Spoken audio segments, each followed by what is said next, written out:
What are you doing? Can't wait for yours? Act now. During the Jeep year-end sales drive, we're announcing $500 holiday bonus cash. For the first time ever, get $4,000 total cash allowance or 0% financing in our 770 powertrain limited warranty on Jeep Grand Cherokee. Hurry, $500 holiday bonus cash ends December 1st. Well, what's your brother into? Well, growing up, if it was cool, he had it. Hey, dweebs, check it out. What is it? A VCR with remote. Mint. Psych. Well, DVDs are cool. So are video games. We also have the latest music. Or classic hits. Mint. Thousands of possibilities. Get yours. Best Buy. 13 weather ball green. No change foreseen.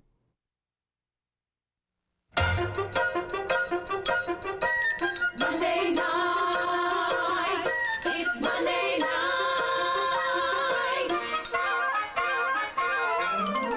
It's the NFL, week 13.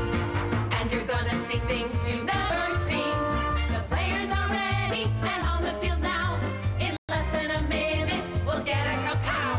We're so excited, we have to wait. 'Cause there's no team around like Tennessee. Because there's no team around like the New York Jets. Have you lost your mind, Blue, or just your ability to rhyme? Max, I know it sounds crazy, but I'm pulling for the Jets. I support the home team, too, like the good athletic supporter I am. But have you seen their record? Max, I know it's just, I've got this feeling. They can do it. They can do it. They can handle Tennessee. Curtis running, Chad throwing, and those big boys who play D. I don't care. We've got McNair, Eddie George, and Jeff Fisher. They can do it. They can't do it. Either way, we'll have to see. What do you say, Bloom? What do I say? I say,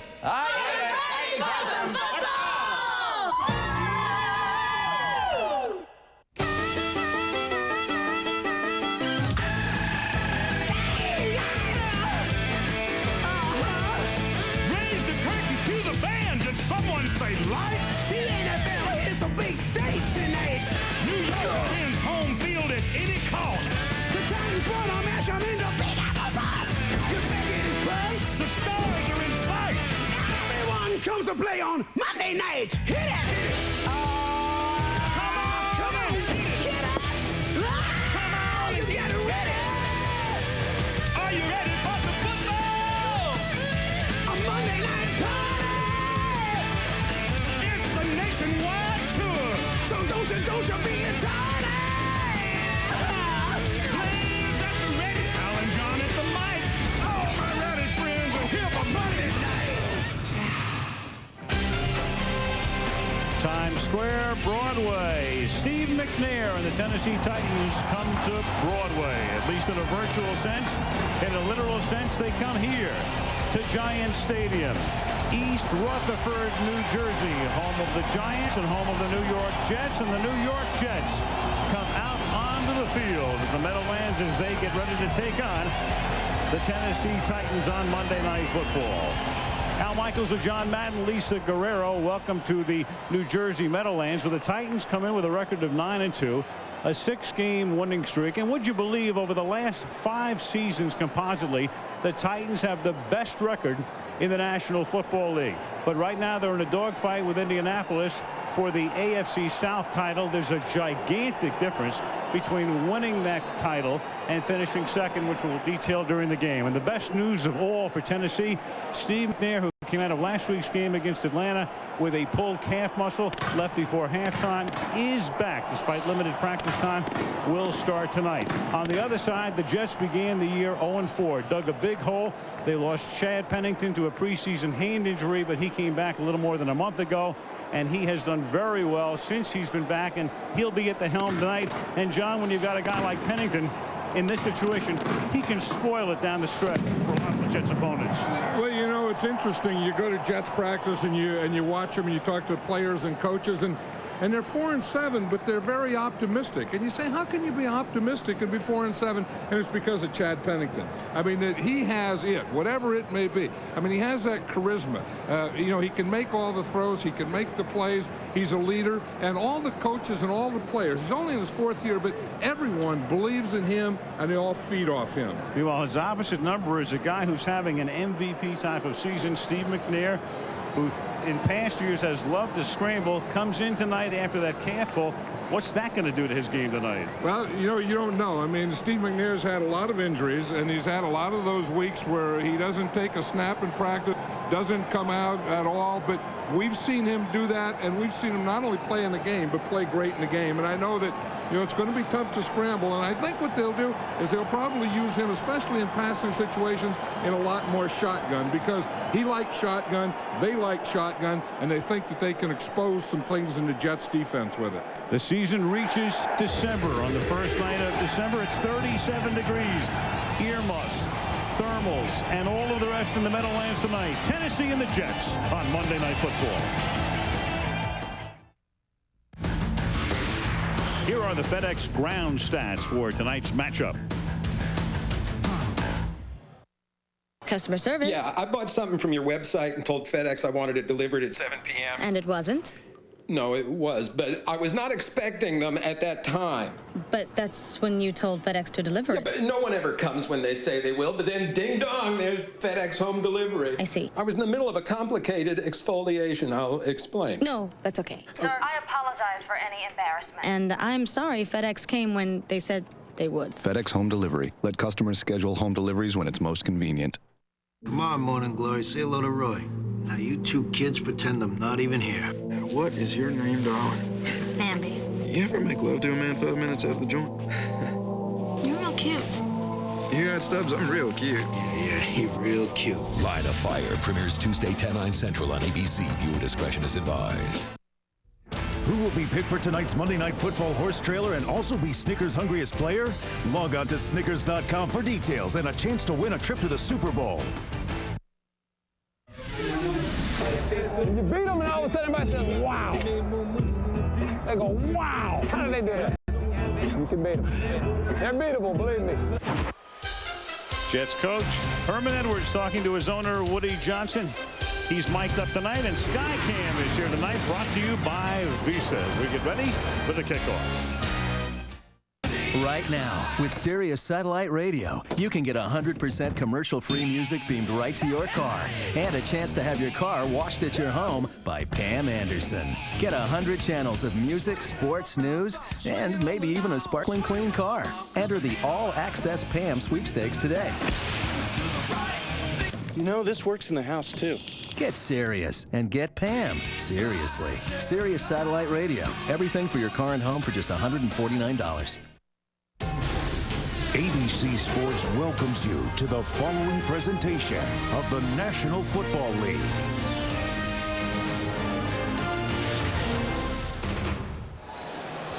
Back in the Meadowlands, the big question for the Titans all week. Would Steve McNair play? He will, and he's down on the field with Lisa Guerrero. Lisa. Thanks very much, Al. Now, Steve, you were out here warming up a few hours ago. So what was the determining factor in allowing you to play tonight? Well, I wanted to go out and see can I move around, be able to get out my own weight tonight, and I felt good about it. I didn't have any kind of hurt pull on it during warm-up, and I feel like I can go tonight. Well, common sense would tell us that a tear in your calf is going to limit your mobility somewhat. So are you going to have to adjust your approach to the game tonight? Well, I'm not going to try to adjust it too much. You know, if I can be able to, sit in the pocket, that'll be good. But if things break down, I just got to be smart when I get outside the pocket and know when the journey's over. Thank very much. Good luck tonight, Steve. Thank you. All right, Al, so the Titans get Steve McNair back, but they're going to be without the services of defensive end Javon Curse. He's out for the second straight week with a sprained ankle. So Curse is missing, but McNair is here. Had McNair not been able to start, as you see Javon Curse there in civvies, Billy Volek would have been the quarterback, and Volek did yeoman work last week, leading the Titans to a come-from-behind win over Atlanta. Jeff Fisher, in his 9th year, he is second in tenure to Bill Cowher of the Steelers in terms of longevity with one team among active coaches. Doug Bryan to kick off for the New York Jets. So Tennessee to receive. Jake Scafino, second-year player from Akron, is back to return the kickoff on this frosty night in the New Jersey Meadowlands. And here we go. At the 11, Scafino up past the 20, and a good open field tackle made at the 23-yard line by B.J. Askew. And let's take a look at the Tennessee starting offense. Steve McNair, Alcorn State. Eddie George, The Ohio State University. Derek Mason, Michigan State. Justin McCarrans, Northern Illinois. Frank Wycheck, University of Maryland. Aaron King, Florida. Brad Hopkins, Illinois. Zach Pillar, University of Florida. Justin Hartwig, Kansas. Benji Olson, Washington. Fred Miller, Baylor. And now the Titans with a mark of 9-2. Their first offensive play from the 23-yard line, and they open up with a double tight end set with Wycheck and Aaron Kinney filling those roles, and they give the ball to Eddie George, their workhorse, since he was the #1 pick after winning the Heisman in '96 out of Ohio State. And let's take a look at the New York defense. Sean Ellis, Tennessee. Dwayne Robinson, University of Kentucky. Jason Ferguson, University of Georgia. Brian Thomas, UAB. Mo Lewis, University of Georgia. Marvin Jones, Florida State University. Samuel Coward, Florida State University. Ray Mickens, A&M. Sam Garnes, University of Cincinnati. Tyrone Carter, University of Minnesota. Aaron Beasley, West Virginia. Ellis, the first guy to introduce himself with 11.5 sacks this season. Second down and 6 at the 27-yard line. Eddie George again up past the 30 and bulls his way for a first down. So they begin nice and easily for Steve McNair with that leg, and just let him hand the ball off to E.G. twice. That's what they said last night they were going to do, is kind of start off with the run. It's interesting here. You see they started the first and second down. Both times they had 3 tight ends in there. So this is what they're going to do. They're going to run Eddie George. They're going to have extra power with the extra 2 tight ends and just start the ball running right at the Jets. And the umpire, Carl Paganelli, took a header there on the second play of the game. At the 34 now, this is George, and he goes nowhere this time because that's Mo Lewis meeting him head on, number 57 in his 13th year out of the University of Georgia. So there is Steve McNair, and his numbers on the season tremendous. He leads the league in pass rating. He has 18 TDs and only 4 picks. He also leads the league in third down pass rating and in red zone pass rating. And right now he'd probably be the favorite to win the most valuable player award. He leads the league in big and strong. In fact, I think Jeff Fisher said he's a quarterback in the linebacker's body. So here's his first pass of the game. The protection's terrific, and he throws it to Eddie George. So a full dose of Eddie George at the outset. 3 runs and a reception. He's tackled there by Aaron Beasley, about 3 yards shy of the first down. You know, Jeff Fisher did. He started to run from those 3 tight ends, and then his first pass you see is a play-action pass. Now you can see Steve McNair doesn't have full mobility there, nor full speed. So he kind of comes back there, and he's kind of a little slow setting up and limping. But if you have that kind of protection, he's going to make those kind of throws. Now he'll take his first shotgun snap. On third down, he's flanked by Robert Holcomb. George comes out of the game, and McNair throwing deep on 3rd and 3 and puts it into the arms of Justin McCarrans for the touchdown. Who said you have to practice? You don't. Not it's him. Only practice. No, Steve McNair is something. You know, we talk about how big and strong he is, and watch this one. He loves his shotgun. I mean, he feels as comfortable in shotgun as anything. Here's a route here, and you see it's just going to be straight here and then speed. You just kind of lull that corner to sleep, and then you just run right by him. Beasley kind of waited there, waiting for a break, and then watch what McNair does to this. I mean, he throws this ball perfectly. McCarans doesn't even have to break stride. McCarans with his 6th touchdown reception. We talked about McNair leading the league on 3rd down. On 3rd down this year, 10 touchdowns, no interceptions. Gary Anderson for the point after the 59-yard touchdown pass to McCarans. And just like that, 7-0 Tennessee. Real man of genius. Today we salute you, Mr. Grocery Store Cart Wrangler. There are 20 strays in the lot, and weather's setting in. Who's gonna bring those dogies safely back inside? Who's it gonna be? The man in the smock and the comfortable shoes. Don't knock my smock. So crack open an ice-cold Bud Light, Mr. Grocery Store Cart Wrangler. Mr. Grocery Store Cart Wrangler. Tomorrow, bring home the #1 live-action movie of the year. That's got to be the best part I've ever seen. It's the ultimate DVD. If you were waiting for the opportune moment, that was it. Pirates of the Caribbean. Only tomorrow on Disney DVD and video. This holiday season, come to Office Depot for everyday low prices on technology gifts for everyone on your list. No matter what business you're in. Christmas tree, are you here, Ed? Here you go, Jamal. Office Depot. What you need to know. Check this out. Bob here needs a car. Whoa. How about a pickup? A black one. With a place for my bike. With 2 million new and used cars, you're sure to find the one you want at Autotrader.com. Need a loan? Oh, yeah. Autotrader.com. Your car is waiting. ABC's Monday Night Football is being brought to you by Bud Light. For the great taste that won't fill you up and never lets you down, make it a Bud Light. Flexible enterprise solutions that are easy to buy, easy to own, easy as Dell. Visa, if you love the NFL, it's everywhere you want to be. And Autotrader.com. Sell your car fast on the ultimate automotive classifieds site. 5 plays, 77 yards in a couple of ticks under 3 minutes. 7-0 Tennessee. Hentrick with a kick. It's fielded at the 12-yard line by Jonathan Carter. And Carter, who had a huge game against Indianapolis in a losing cause a couple of weeks ago, brings it back to the 34, and back we go to the McNair to McCarron's touchdown pass. You know, one thing I like about Steve McNair, he's always looking for the deep one. Now watch Sam Garnes. He's going to come up here thinking that he'll go for the first down because they only need 3 or 4 yards. So they double here, and they go man out there. Now, Steve McNair doesn't look for that short guy. He's not looking for that first down. He's looking for that home run, and he hits it. Out of the park it goes. It's 7-zip. And now the Jets with Pennington at quarterback. Their first offensive play from the 33-yard line is a pass that's caught for a first down by Curtis Conway out to the 50-yard line. And so a 17-yard pickup on first down, tackled by Andre Dyson. Let's take a look at the Jet offense.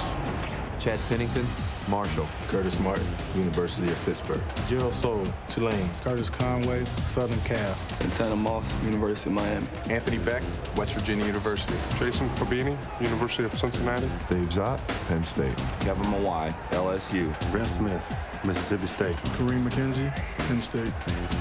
Santana Moss has been their key guy of late.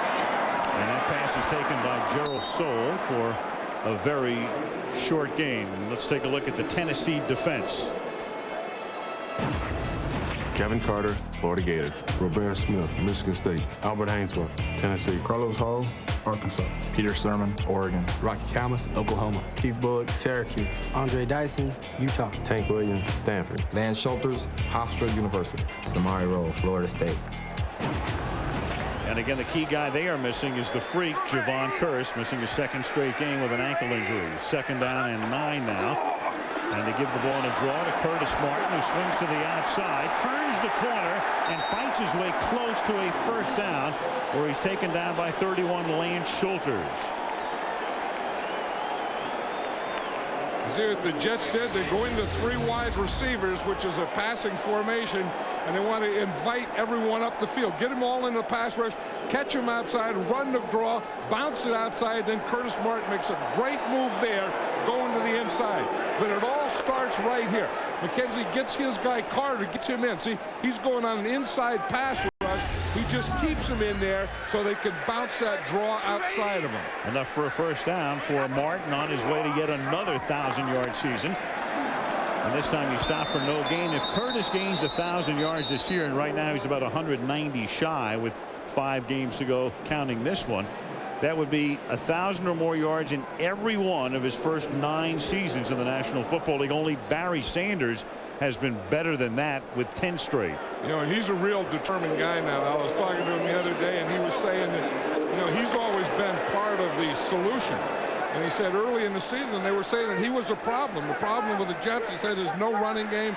Curtis Martin has lost it, and he said that has given him a determination to prove that he's going to be part of the solution. And with no backs here, they flank Martin out, and he makes the catch, breaks tackles, and takes the ball all the way inside the 25 to the 22. So Martin, who looked as if he'd be stopped at the line of scrimmage, picks up 17.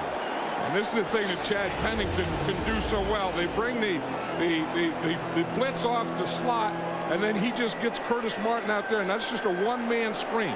They get him, split him out wide, get him the ball quickly, get a block for him, and let him run in the open field. 30th catch of the season for Martin. It's about 2.5 a game. Got a good block that time from Conway.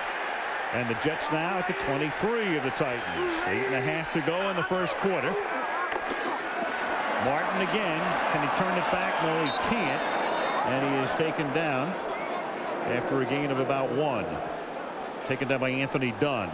Chad Pennington, he refers to it as a broken left hand, even though the report is a wrist injury, but it clearly affected the wrist, and there he has it still taped up, John, and it cost him about a month and a half. Right, and he has a brace underneath that glove, and he said what he did is he dislocated all his metacarpal, and he has 7 pins in his hand right above his knuckle. They've taken him out now. 2nd and 11, swing, Martin, and Curtis takes it to the 20-yard line. Originally, they were talking about Pennington being out so long that they were actually looking at this game as his first game back. Instead, it's his 6th. Yeah, and it's not his wrist. You can see, here's where the pins were right there. You see, and this is the area. You see the lump in the hand. I mean, that's all scar tissue in there. And that's exactly what he did. And you can see now he's wearing a brace under that glove on that left hand. He said if that would have happened to his right hand, there's no way that he could have played this year. 3rd down and 7 now at the 20-yard line after the Titans move for a touchdown on their opening drive. The Jets try to counter, and this time the pass is caught by Santana Moss. He makes his first catch. He tries to get the first down, and it will depend on the spot. So Santana Moss out of bounds close to the 13-yard line, tackled there by Rocky Kalmus. And the Jets started out in a bunch formation to the right side. Santana Moss came all the way across the field. And as you say, it's going to be dependent on the mark, and the mark is going to be a little short. At the 14, so it's going to be a little less than a yard. The bunch was over there in that right, and here comes Santana Moss. Now, had he taken one more step up instead of going out of bounds, he would have had a first down there, and they wouldn't have had to go for it on 4th. And they're going for it on 4th and 1. No field goal here, and it's caught for a first down by Gerald Soule. And it's the type of thing you can do in a situation where you're 4 and 7. The playoffs are a distant dream. They need a miracle, and why not? You're down 7-0. You're at home, 4th and 1. Go for it. And I think it's the confidence you have in Chad Pennington.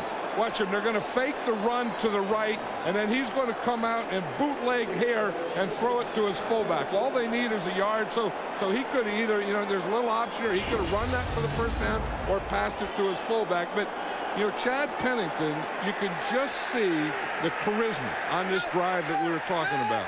1st and goal now, just inside the 10-yard line. Pennington is a perfect 6 for 6 on this drive for 49 yards. And here is Curtis Martin's 4th carry. And Keith Bullock is right there to take him down behind the line of scrimmage. Now, with Vinny Testaverde replacing Pennington earlier in the year, the Jets had trouble in the red zone getting inside the 20s. You can see they got in only about 1 time per 3. But Pennington is 7 of 10, 7 touchdowns and 10 trips into the red zone as Vinny looks on. And it's 2nd and goal for Pennington here with 6 minutes to go in the period. Vinny had to step in when Chad Pennington got hurt. I mean, Chad Pennington is the quarterback of the Jets, is a quarterback of their future, and had he not gotten hurt, they wouldn't be 4 and 7. 2nd down and goal from the 12-yard line. Pennington, Lofton, touch pass, and it is picked zone by Samari Roll. And all night long, they'll be one-on-one with Samari Roll. Until a couple of years ago, and Roll picks it off. And here's Samari Roll right here. Here's Santana Moss.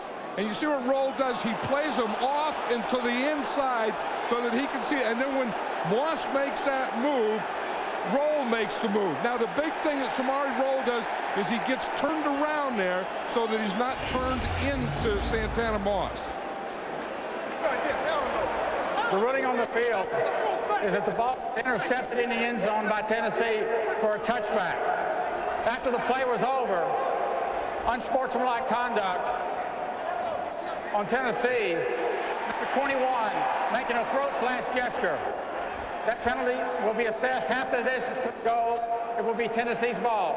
First down. So Walt Anderson's first call in his first Monday night game as a referee comes 9.5 minutes into the game. And in the meantime, the Jets are going to challenge that Roll had possession of the ball and was inbound. So that will be announced by Anderson now. New York is challenging the ruling on the field that the ball was intercepted. And he's very much like a receiver. I mean, the same rules apply here. You might as well be a receiver. Did he come down with possession and both feet in bounds? They'll take a look. It's close. Wishing and hoping and thinking and praying, planning each night of his charms. Hey, Donovan! Surprise! It's not my yard. Oops. If you really want tickets to the game, just use your Visa. It's the card you know they'll take everywhere you want to be. Visa. Hey, you! Proud sponsor of the NFL. Hey, big old Michael Strahan, you ain't got nothing. Let me ask you something. How about them Cowboys? I said, how about them Cowboys? Woo! Oh, yeah! Offensive behavior. Another side effect of hunger. Stop hunger from stopping you. Grab a Snickers, peanuts, caramel, and chocolate. You forgot your hat! Hungry? Grab a Snickers. This is Dave. Dave. Bob Hayback. Hi, Bob. Dave, without the guiding hand of our big iron, you're a ship without a sail. Well, not really. We just put in a Linux cluster of Dell servers with Intel Xeon processors. Oh. Well, that's one way to go. It's highly scalable, flexible, available. Listen, Dave. Let's do lunch. I'll get back to you. Get more out of your data center with Dell Business Solutions. Call or go online today. 'Tis the AB season, and Christmas comes early for Jim. I had a fight with my wife, I won, and she apologized. And I don't even know what happened. All new Jim. Then, all Carl wants for Christmas is Claude. You are a great guy. Great. What?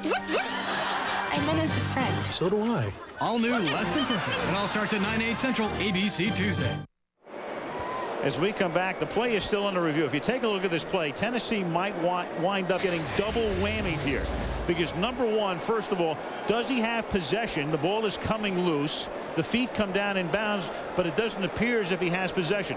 The penalty after the play would stand for unsportsmanlike conduct. So if they overturn the ruling, and you'll see the penalty coming up here, what it will be is first and goal for the Jets. So the penalty, even though it came after a play that may be overturned for the throat slash, that penalty stands regardless. So if Anderson overturns this in favor of the Jets will have a first and goal.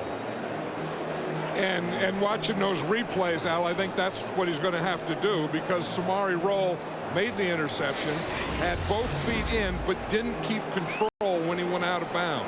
Right. So I think they're going to overturn this. It's the same as a receiver. Think of him as a receiver instead of a defensive back. After reviewing the play, the defender, in attempting to make the catch, never has control of the ball when he goes to the ground. Therefore, the pass is incomplete. It will be New York's ball. New York is charged a timeout. The ball was put in play at the 12-yard line, and the foul for unsportsmanlike conduct, number 21, Tennessee, will be enforced half the distance for an automatic first down. So exactly what we surmised. It's the double whammy. Meanwhile, Herm says, you can't charge me a timeout. I won the challenge. So Anderson misspoke there. They won't be charged a timeout. You get 2 challenges. Now they're down to 1 challenge, but they win this. They'll have all their timeouts.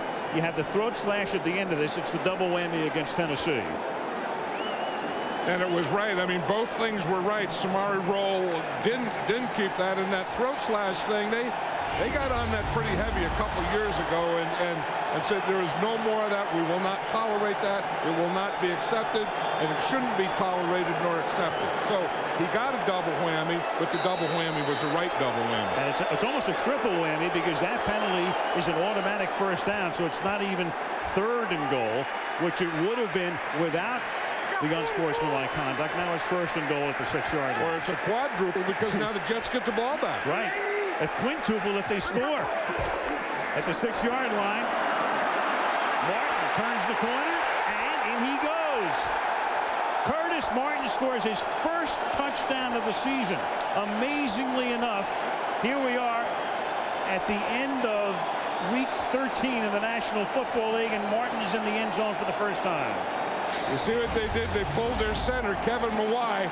Watch him. He's going to come here and pull, and he's going to lead Martin. See, right there, and Martin just gets right in behind him and then just races right there to the corner. Now, here's a tight end. You put 2 tight ends down here in this end, so that gives you the power. You're in a power left formation, and Curtis Martin just gets right in behind him. Ryan for the point after. So Martin gets into the end zone on December 1st on his way to another 1,000-yard year. And the Jets get an overturned call and a touchdown to tie it. Don't just give a gift. Give the good life. This is the year to create the ultimate workshop, and Sears is the place to do it. Tools make the man.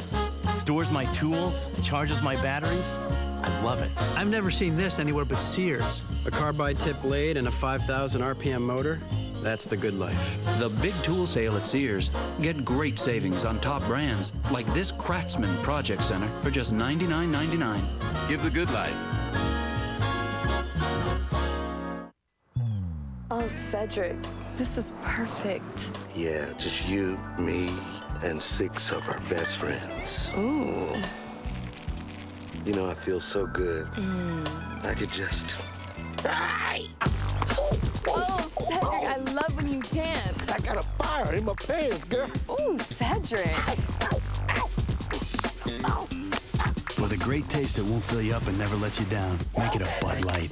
Cedric. Cedric.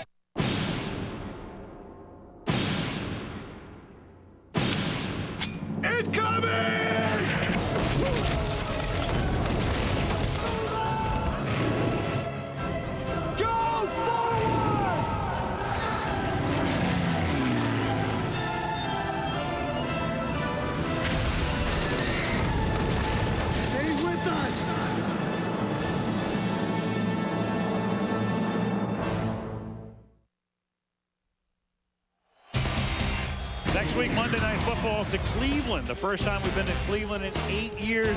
The red-hot Rams against the Browns on Monday Night Football. On ESPN Sunday night, Mike Vick will get the start for Atlanta as they host the Carolina Panthers at 8:30 Eastern Time. The skyline of Manhattan, and as the crow flies or the helicopter flies or whatever it is that would go through the air, we're 8 miles from Midtown Manhattan. New Jersey Meadowlands, the very short kickoff by Bryant, fielded by Jake Shafino.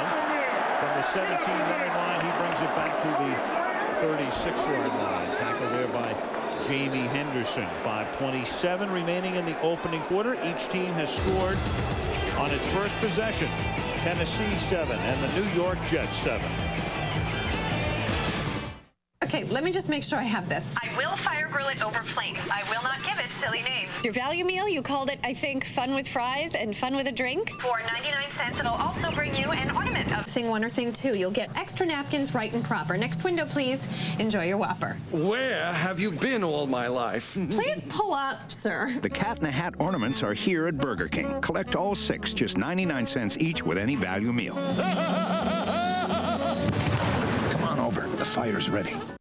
A first Christmas. You remember what I gave you? A stuffed reindeer? I think I did better this year. A Bulova watch from Kay means two things. Kay always has the latest Bulova styles, and she'll absolutely love it. Every kiss begins with Kay.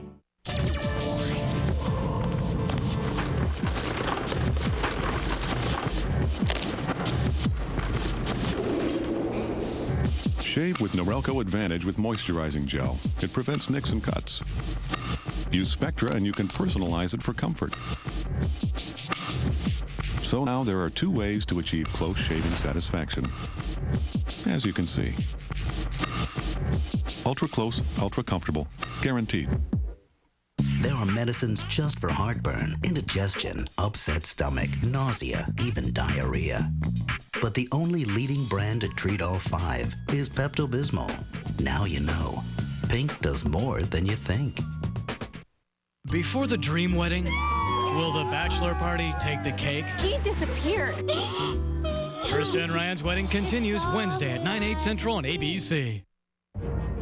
ABC's prime time with an all-access pass this Thursday to a very secret place deep behind the closed and guarded set of Lord of the Rings, and you'll see it on prime time here on ABC Thursday night, 10 Eastern, 9 Central.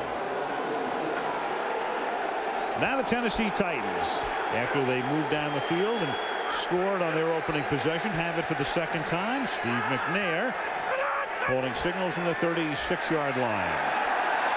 And McNair goes down, a flag goes down, and Eddie George drops it. But a flag goes down, and then George, who is being bulldogged, gets into a scrape with Sam Garnes. So Garnes, the whistle had sounded, and then Garnes was there, and Eddie had already dropped the ball, and Garnes wouldn't let go. I'll tell you, those are 2 tough guys, Eddie George and Sam Garnes. I mean, Eddie George isn't going to give anything, and Sam Garnes isn't going to give anything either. Walt Anderson, the first-year ref, as we said, is indicating, I think, a tripping call here against Tennessee. For what it's worth, this crew leads the league among crews in penalties per game. And with Bob McElwee retiring, Walt Anderson inherited most of Bob's old crew.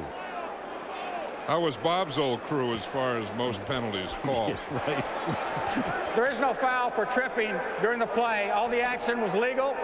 We'll put 5:23 on the game clock, please. 5:23. Maybe he heard us, John. What do you mean we lead the league in penalties?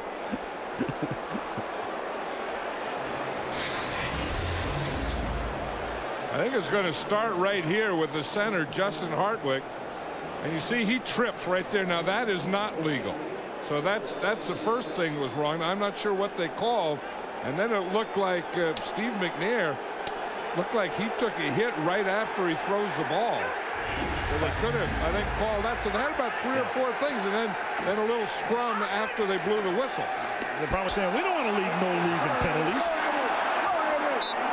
This is Eddie George taking it up to the 43. Steve McNair last week, he called it a freak injury. This happened in the middle of the second quarter at Atlanta. Patrick Kearney comes in, but just touches him. And then Steve, and you can see it right there, he said, I felt like, I'd been shot in the back of the leg. It was one of those things where, it's a calf, it might be an Achilles. And you also know you're probably going to be out of the game, because he told Billy Volek, when Volek came to the bench about a minute and a half later, he said, I'm not coming back. No, because Volek thought it was just a cramp and it would go away. And as McNair said, I thought someone kicked me, and I looked around and there was no one around there. So I was just there all by myself. 3rd and 3 with the empty backfield here. Pass caught, first down, and that's his primary receiver, Derek Mason, who gets taken down at the 48-yard line of the Jets. It's a first down. Let's check with Lisa. Hey, Al, I checked with Jeff Fisher before the game about some of the precautions they need to take tonight with Steve McNair. He said first and foremost they had to tightly wrap that calf all the way down to the foot. What they wanted to do was force the toe forward and down, and then they're adding a heel lift inside that shoe. What this does in theory is to keep the calf from stretching and tearing any further. So many interesting things here about whether McNair should have started tonight. That really had to be going through Fisher's mind, in addition to how he is physically. And the hand is coming forward, but the ball is free. It is a free ball, and at the 47-yard line, it is recovered there by Justin McCarrans. So it was a live ball. The ball was fumbled, recovered by Tennessee, second down. Yeah, this is one of the formations that Jeff Fisher was talking about last night that he wants to use a lot of. Shotgun, empty, and as you said, that's the old empty hand rule. You see, his hand is coming forward with no ball in it. I don't know about that one. That's pretty close, and that's the kind of thing where Tennessee could challenge this. By rule, since the ball was recovered by the offensive team, the clock should not have been stopped. Please put 3 minutes and 22 seconds on the game clock, and we'll wind the clock on my signal. You know, even if you challenge this call, though, I mean, the upside is it's an incomplete pass, second and 10 instead of 15. I don't think you win that challenge. No, anyway. I don't think so. And that's something. I mean, if I were the Titans, I would. You know, I know they like that empty backfield and open and shotgun, but I'd worry a little about protection with Steve McNair playing with that bad calf. Second and 15, and they give the ball to Eddie George, and he gets back into Jets territory. Some tough running to the 47-yard line. A gain there of about 6. He's tackled by Mo Lewis. And John, I started to talk about, you know, McNair. They got a great break yesterday when Indianapolis lost to New England. Tennessee is now a game in front. They have Indy at Nashville next week, and there is such a gigantic difference between finishing first and second in this division. You know, you wonder if it's in Jeff Fisher's thought process to, you know, he could have rested him tonight, made sure he was healthy for next week's game. I think it's all up to the doctor. I think if the doctor says that he's okay and he can't hurt it. So McNair got jostled, hit as he throws. The pressure was on by Sean Ellis, and then the pick by Sam Garnes. Yeah, and that's the thing that I was saying. That's what they have to worry about. They have to worry about the pressure. You see, Sean Ellis is there making him throw the ball, not with the velocity or not with what he wants on it. Here it is right here. Here's a big matchup all night. It's going to be Fred Miller and Sean Ellis. That was the one that we were talking about last night. That was the one that the Titans were worried about, and you can see why. They thought they were going to win it. Sean Ellis won that one. And after that first touchdown pass that he threw to McCarrans on third down, we mentioned he'd not had a pass picked off on third down this season until then. 2:20 to go in the period. Jets get it on the turnover at their own 42-yard line.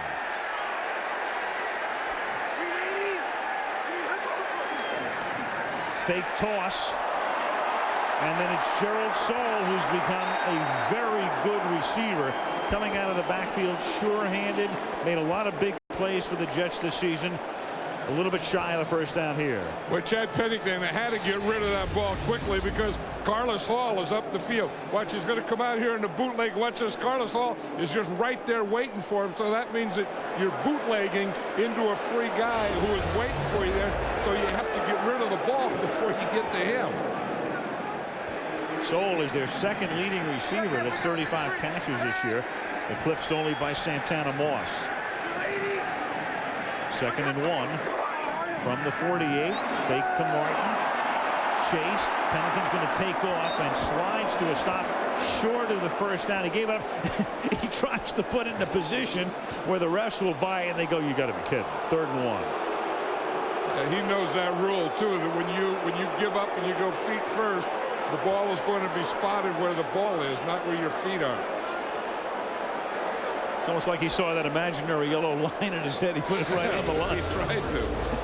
That's Curtis Martin here. We always talk about things that backs have to do, and we know they're going to run and they're going to catch, but sometimes they have to pass protect, and they have to pass protect by themselves against defensive linemen.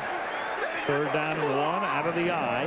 Give the ball to Martin, and he has enough for the first down. So Curtis picks up the 2. He is stopped there by Kevin Carter. Under a minute now to play in the period. Tennessee against the rush this season. They are number 1 in the league in rushing defense. It comes with a little bit of a qualifier. Look at that yards per rush. They're 9th.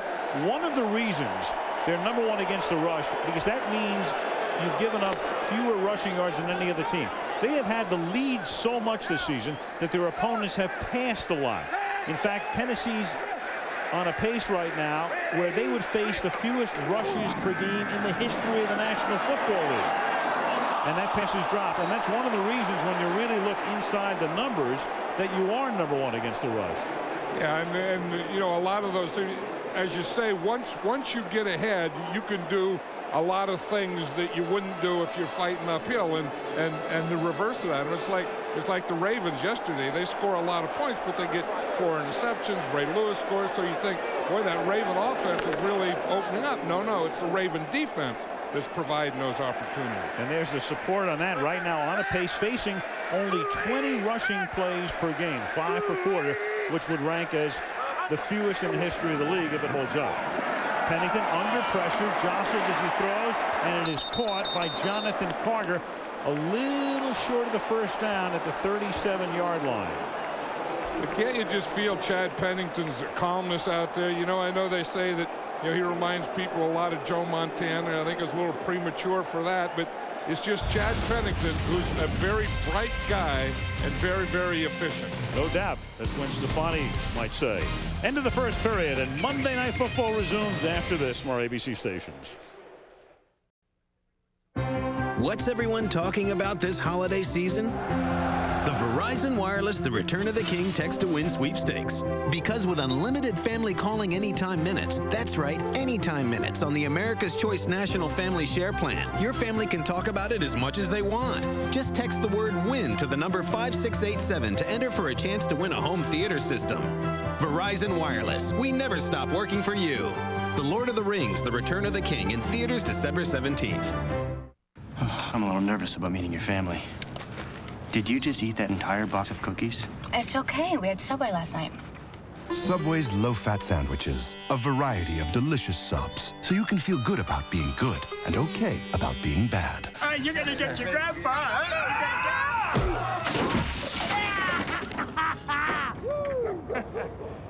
It's okay, I had Subway. Oh, second down. Subway, good, so you don't always have to be. It's been 8 years since Cleveland hosted a Monday Night Football game. We're so excited. We even gave the dog man a bath. Rams, Browns, next Monday night on ABC. Everyone comes to play on Monday night. Introducing the all-new Dodge Durango. With all-new power, all-new room, all-new ride, all-new interior, all-new capability, all-new safety features, all-new capacity.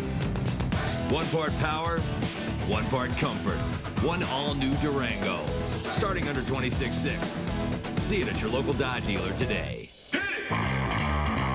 WZZM 13 Sports Director Henry Wolford.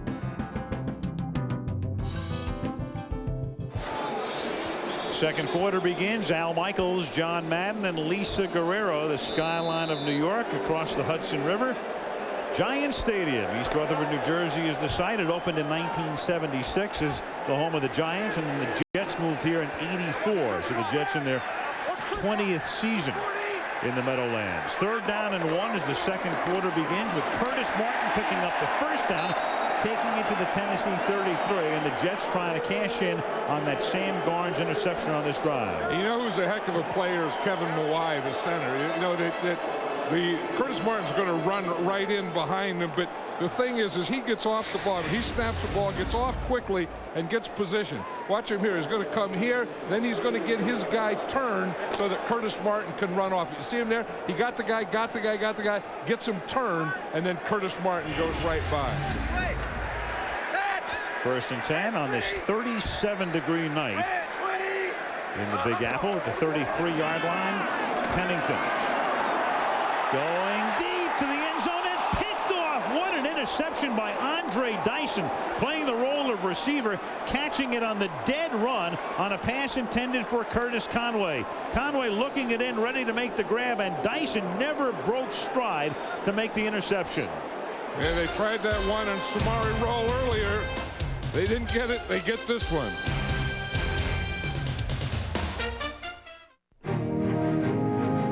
When the stakes are high, the great ones answer the call.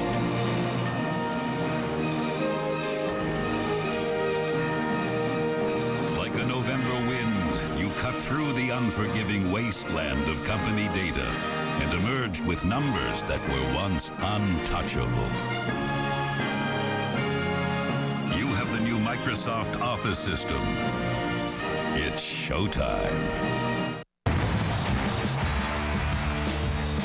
Somebody's gotta feel this! Somebody's gotta feel this! Somebody's gotta feel this! Somebody's gotta feel this! Somebody's gotta feel this! Feel this! Feel this! Hey, DVDs. What did you get? CDs! Video games. Oh, I want that one too. That's such a good one. Store opens in 20 minutes, Pete. Focus. Right. All the new stuff. Stop by Circuit City every Tuesday and save on the hottest new releases, like Pirates of the Caribbean, The Curse of the Black Pearl. Just $15.99 on DVD. Circuit City. We're with you. It takes most people years to make the home of their dreams. We're doing it in 1 hour. Extreme Makeover Home Edition, ABC Wednesday, 10/9 Central. This Sunday, Justin Timberlake will host a look back at the year 2003 in sports, the thrill of victory, presented by Bank of America. It comes your way at 3:30 Eastern, 12:30 p.m. Pacific time this Sunday, right here on ABC. So following the interception by Andre Dyson, it's Tennessee 1st and 10 at its own 20-yard line in the first minute of the second quarter, and Eddie George will thread his way for a gain of 4. Eddie George right now has carried the ball 6 times for 29 yards. Here's Curtis Conway here, and here's Andre Dyson there. And you're going to see a heck of an interception. Curtis Conway is trying to give him a little move there and then go up the field. Now watch Dyson. He runs with him, then right at the last minute he turns and makes a heck of a catch. That's a palms down catch, which is one of the toughest catches you'll ever make.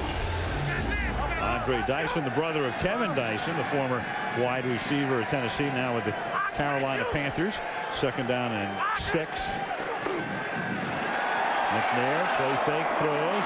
Nice catch made by Derek Mason. So that's a 1st down for Tennessee.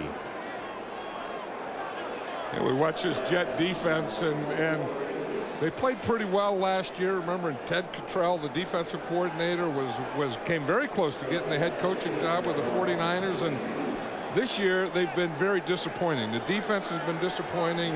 Ted Cottrell has been disappointed. And the big things is they're getting big plays, running the ball, and a lot of missed tackles this year with this defense. From the 32-yard line, McNair throws, and it's caught over the middle by Aaron Kinney.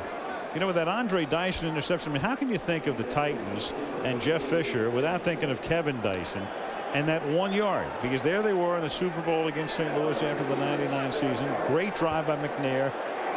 Could they tie the game on the last play? No. Dyson 1 yard shy, and that great tackle by Mike Jones. And you see Jeff Fisher when you say that, and we look at Andre Dyson here. That's a tough one to live with because it's the last play. The game's over. There's no game the next week, no game until the next year, and that one sits in your gut the longest. Eddie George. I mean, to me, John, you'd have to think about that. I mean, that for the rest of your life, I'm not saying it happens every night or once a week, but as a coach, I mean, that has to be something that at 4 o'clock in the morning will happen dozens of times for the rest of your life. Yeah, because it's not getting to the Super Bowl, it's getting to and winning the Super Bowl. So, you know, you have to get that Super Bowl win. And when you get that close, and you say, I was that close to it, and, you know, then you start thinking of all the what ifs. What if we would have done this? What if we would have done that? And that never goes away. I mean, that will never go away the rest of Jeff Fisher's life. 2nd and 9 at the 43-yard line. Think what would have happened if they would have missed the extra point. If they would have scored and missed the conversion. And that one is dropped by Tyrone Calico, the rookie out of Middle Tennessee State, covered there by Aaron Beasley. And that's what Jeff Fisher was talking about last night. Tyrone Calico, he was saying he's really good and he's going to be a good one and he has good speed and he gets open. His only problem is he catches about 8 out of 10. He said when you throw 10, he's going to drop 2 of them. 6'4", 222, so he's big and he's fast, and a local kid from Murfreesboro, Tennessee, home of Middle Tennessee State. Crowd imploring its defense to stop Tennessee here on 3rd and 9. And before that will happen, Tennessee will take a timeout. 11:40 to go. First half, 7-7 in the Meadowlands.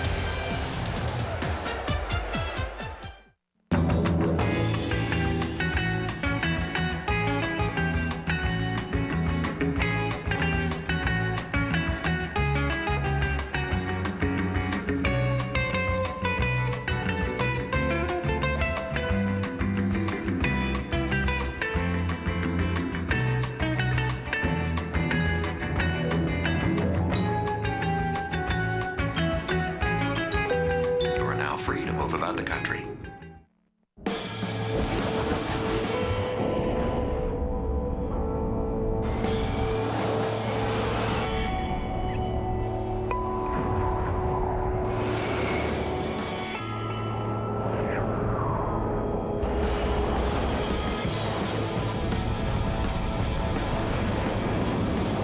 Spread your wings. The Cadillac SRX Performance Utility. Breakthrough. What you doing, Brian? I'm just putting my name and address in these bottles and sending them out to sea. Hopefully someone will find them and contact me someday. Wow. Yeah, wow.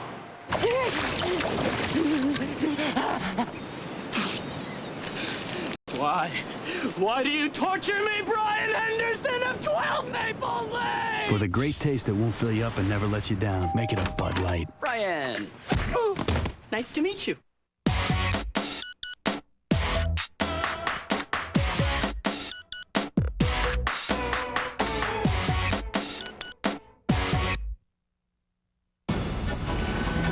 Tomorrow night on Line of Fire, the mob and the FBI play the game the same way, but with different goals.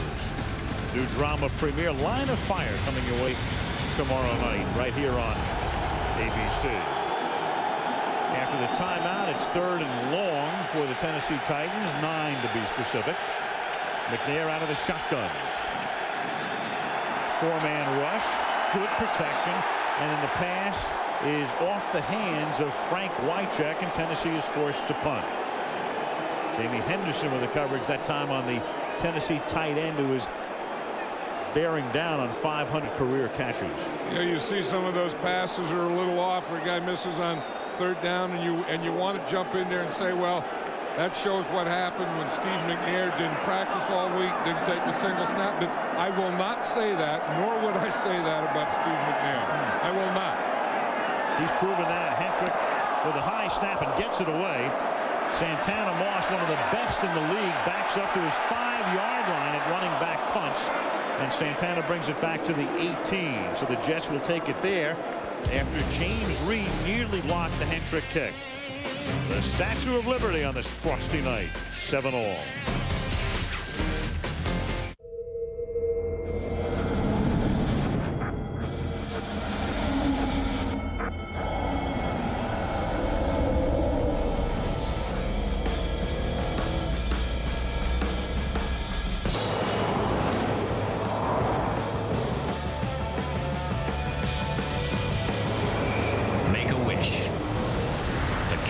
SRX Performance Utility.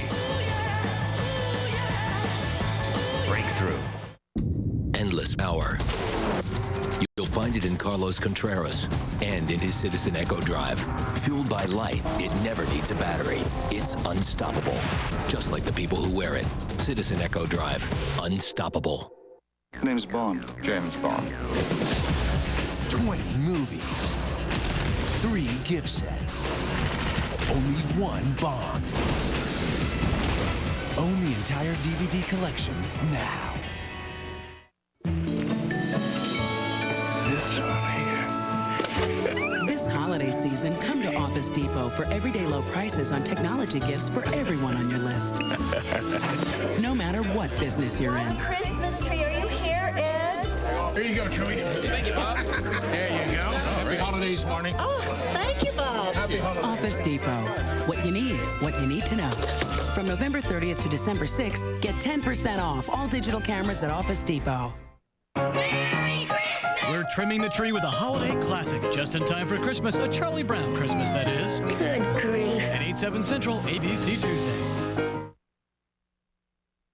I'm Chad Pennington, and this is the Jets Monday Night.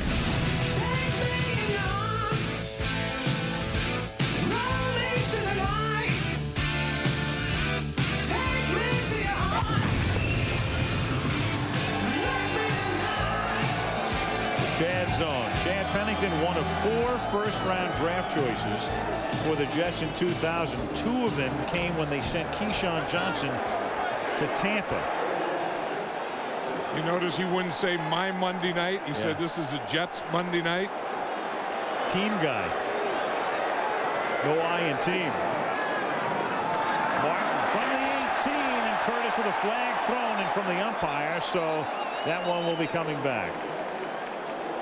Curtis Martin, I mean, it may come back. There's holding on the Jets, but he really hit that hole quickly. I was watching when practice the other night, and these running backs get around 30, and you start to say they're downhill, they're losing it. This guy still has that number quickness. 68, offense. Half the distance to the goal. Still first down. Penalties on Mawai, and Rocky Kalmus, the middle linebacker, who's really been coming on and has picked off 2 passes over the last 2 weeks, is the guy on the ground for Tennessee.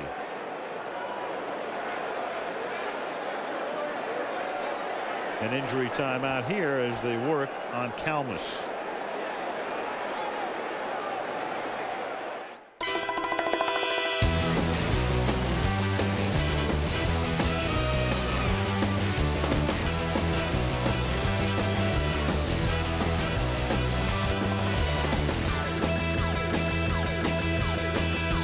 With a 140 horsepower engine and responsive handling, we put the fun back into the compact car. The Saturn Ion.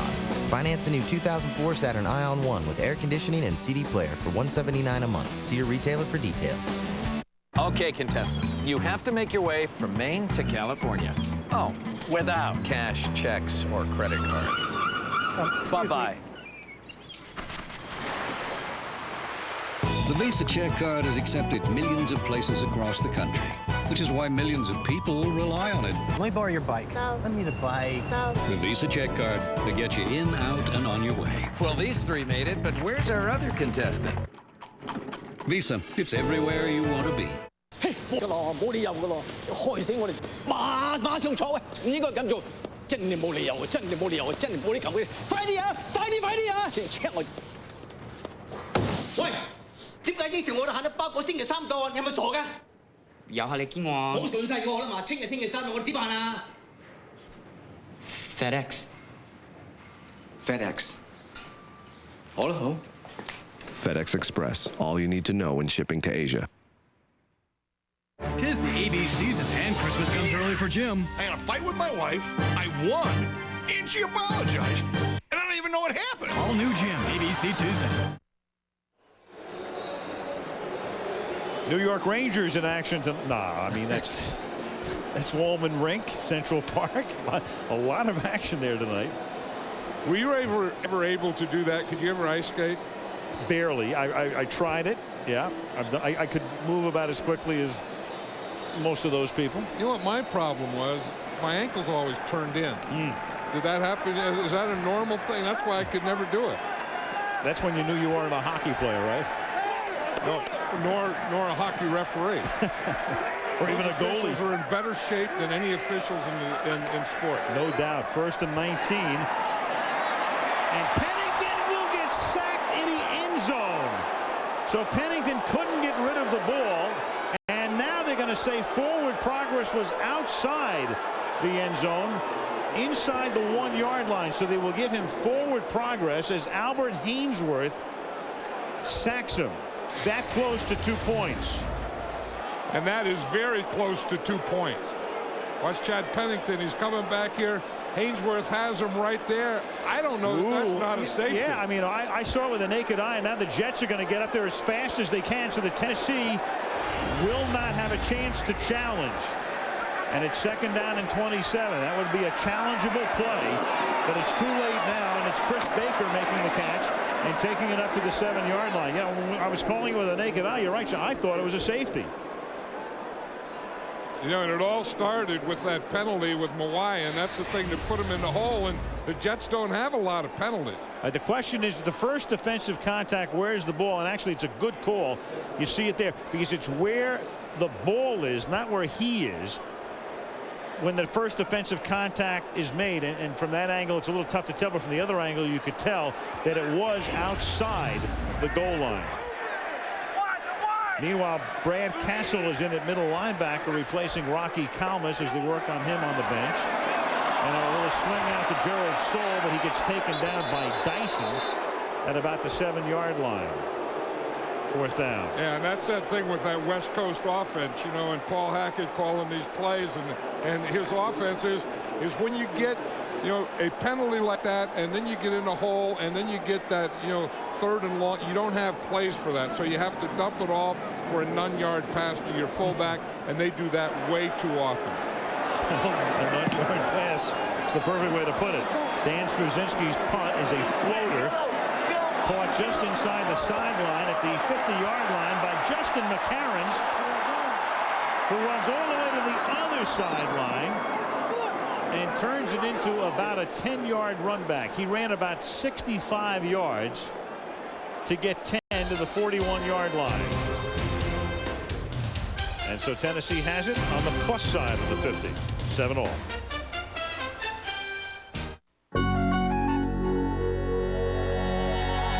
There's a feeling in my heart that I can't explain. Is this love? The look in your eyes I just can't explain. Is this love? I lose myself out to blame. So tomorrow, will you feel the same? Is this love?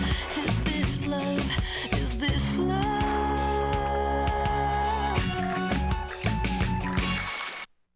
Endless power. You'll find it in Sasha Cohen and in her Citizen Echo Drive. Fueled by light, it never needs a battery. It's unstoppable. Just like the people who wear it. Citizen Echo Drive. Unstoppable. Introducing the Wild Mountain Combos from Wendy's. A hot, smoky Southwestern pepper sauce, Colby Jack, and bacon on a juicy hamburger or on Wendy's spicy chicken filet. Now that's something to remember. Wendy's, it's better here. My husband's going to cut you off when the light turns green.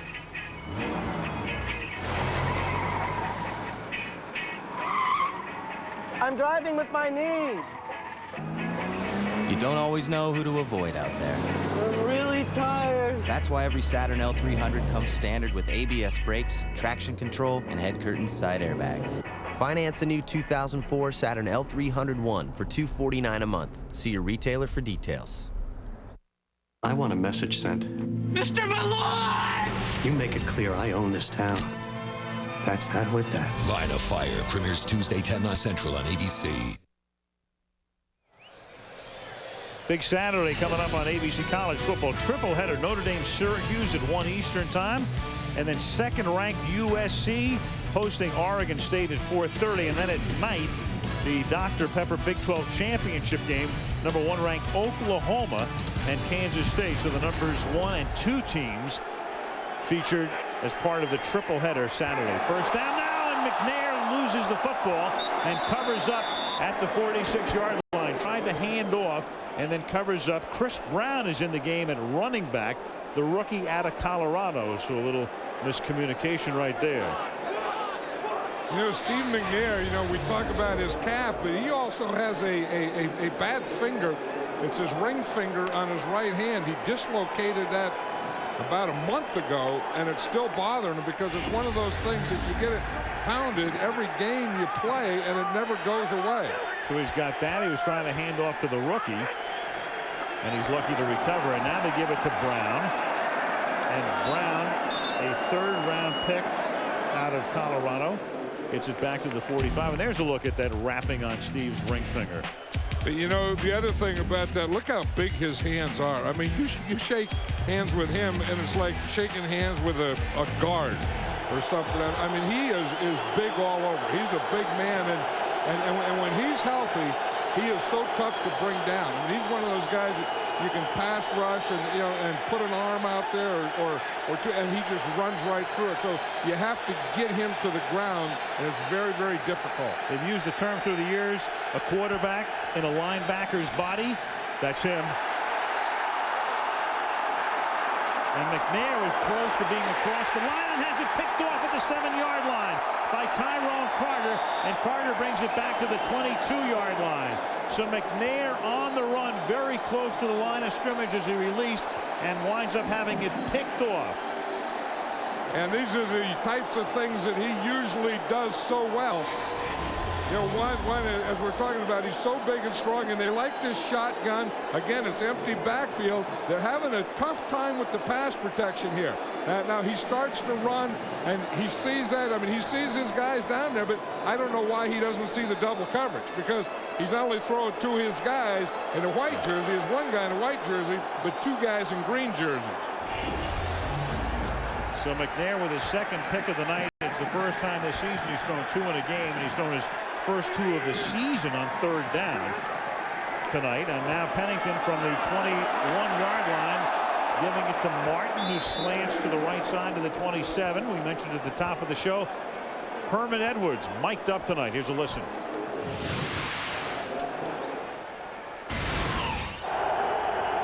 Make a play. Somebody make a play. Somebody make him. Get it.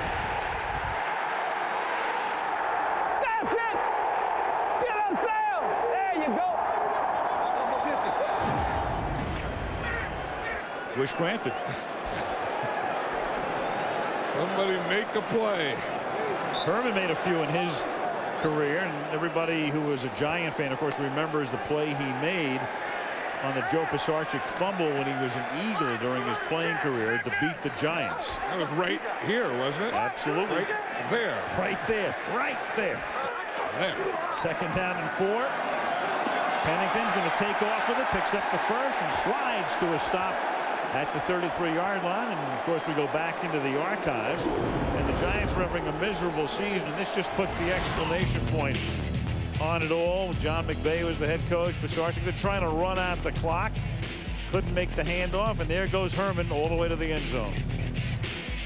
You know, and that's the way you become a head coach in this league. If you want to play, then you go play. And then Herb went and he coached in college, and then he went to Kansas City, then he went to Tampa Bay.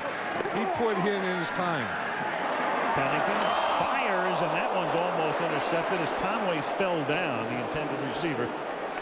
2nd and 10, and Herman, in his 3rd year as the Jets coach. It's interesting, John, he's led them to the playoffs in each of his first 2 years. I mean, last year coming out of nowhere to win the division. But you look at the Jets, they're in their 44th year. They have never made the playoffs 3 years in a row.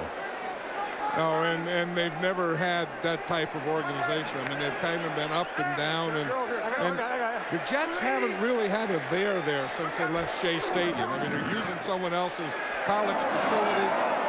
And that's picked off, so each quarterback has had 2 passes intercepted, and that's Samari Roll, who had what would have been an earlier interception nullified on the challenge and overturned. And this time we'll just do a little bit of a dance, but there'll be no throat slash, and that penalty that cost him dearly before. But Tennessee has it back, and so each quarterback tonight with 2 picks. Samari Roll is a heck of a defensive back, but I think this was just a bad throw right here. And we know that he's matching up over there in Santana Moss, and you just see Moss runs a hook and comes back, but the linebackers are there. Roll doesn't have the hook, so he just sits back there, and the ball is overthrown. See, the linebackers have the hook where Moss comes back to, so Roll just sits back there in the zone and picks it off.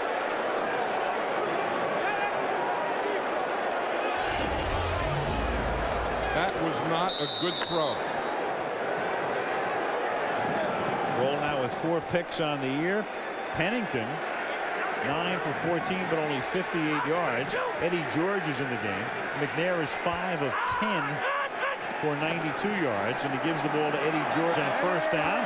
And Eddie is inside the 40, and with some tough running, Eddie George picks up 12. Eddie George has gotten to the point where he's he's a workhorse, as he's always been, John, but he really never breaks the long one. And his average, as you can see, is just 3.2 for the season, but tough running right there. And he's a tough runner. And what the Titans did is they go to that 3 tight ends again, and they just run for power. And when Eddie George gets in this position, he can still run over you. He can get his shoulder pads underneath your shoulder pads and jack you up. Eddie's longest run of the year is just 19 yards. 1st and 10 at the 30-yard line.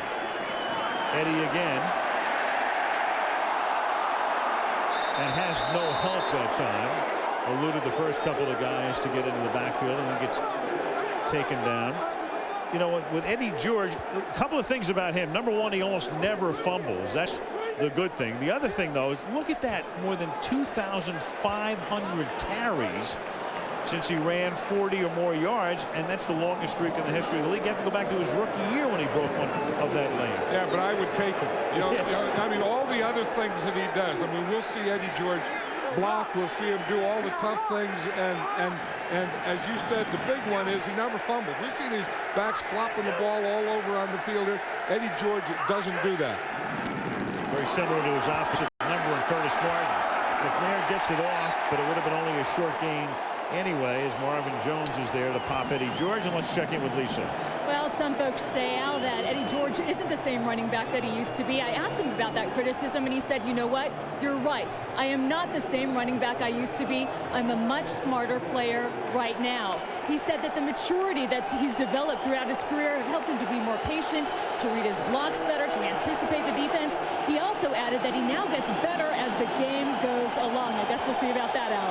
And, you know, the other thing you can count on is Eddie George playing. This is his 124th consecutive start. He started every regular season game since he was drafted. And here is Aaron Kinney, the tight end, not making the catch. The line judge comes in to say, hit the ground. It'll be 4th down. That was a pretty good throw by Steve McNair, though, because he put it where either Kinney was going to get it or no one was going to get it. I mean, that's the thing. You have your tight end there, you have him in that hole, and you bring him back to you a little, and you put the ball down there. You don't throw it up in the middle or put it up in the air. One thing about the Titans, they don't fool around, or they like to fool around, actually, on plays like this. Craig Hendrick comes in to attempt a 52-yard field goal. They might also snap it to him, and he could pooch it. But no, he is going to kick it into the swirling winds of the Meadowlands, but he misses.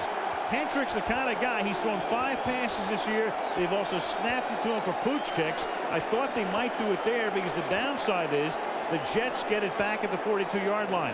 Of course, Gary Anderson is their field goal kicker, but at the age of 44, he doesn't have that kind of range. So they actually conventionally try it, which surprises me, John, especially in this ballpark where the winds are always swirling. Well, Jeff Fisher told us last night, he said, if I ever put Hendrick in there to kick one, he said, he's our punter. He's not our kicker, but he does have a lot of leg. He said, and that's mine. He said, if he makes it, it's good. It's just gravy. But if he misses it, I'll take the blame for it because he shouldn't have to be asked to do it. Not only did he come in to do it, but Billy Vola came in and held for the first time in his career. Drew Bennett's the regular holder, but he's hurt. First down from the 42-yard line, and Curtis Martin now for a gain of 1. Talking about consecutive starts for running backs among the active players, and there they are, 1-2 right here. Eddie George won the Heisman at Ohio State, most carries per game in the history of the league. There they are, the 2 guys right there, Eddie George and Curtis Martin. Eddie, of course, a #1 pick out of Ohio State. Martin, a #3 pick out of Pittsburgh by the New England Patriots. And then you add to that those guys don't fumble, and those are big numbers. Pennington on 2nd and 9, guns it to a wide open Santana Moss over the middle. Moss inside the 20 and run out by Keith Bullock at the 18. So Santana Moss, who has really come on this year, is their leading receiver, Pro Bowl candidate, 39-yard game. Now I'll tell you, he had great pass protection on this one, Chad Pennington did, and that's always where it's always going to start. I mean, you start here and give him a free spot back here. It's a little play pass, and now he can look and step up and make that throw. Now, Santana Moss is going to come in here right in the middle of the zone. Now, sometimes going back where you just came from isn't a bad idea. You can take that thing and run across where you came from or go back to that way, if that makes sense. It does. Here's Martin swinging to the outside. He's taken down after a gain of about 3, taken out of bounds by Brad Castle, replacing Rocky Kalmus, the middle linebacker, who actually went back into the locker room on a cart after his injury before. And those guys that don't fumble like Curtis Martin, they just fumble out of bounds once in a while to see what it feels like.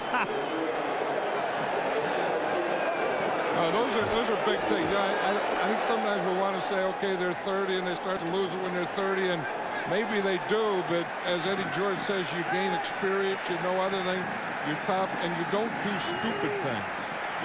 2nd down and 7. Pennington flips it out to Moss, and Moss takes the ball inside the 10 to the 7-yard line, and that should move the chains. And Santana Moss looking like Randy Moss these days. He didn't start the season as a starter because they had Wayne Corbett, who's now on injured reserve, and Curtis Conway, and then he got his first start about a month into the season, and he's caught touchdown passes, as we said earlier, in 7 consecutive games. And I think when you have a guy like that as a punt returner type of guy, a great open field runner, these kinds of plays are very good. I mean, just that one-man screen, get the ball in their hands, and let them be in the open field.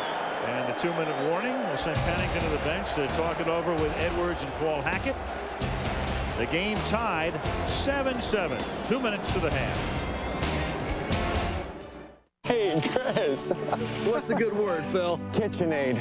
This holiday season, Lowe's is the place for appliances. Lowe's has all the best brands, including the very latest from KitchenAid and Bosch, and over 250 brand name major appliances, all in stock. And Lowe's has low prices every day, guaranteed.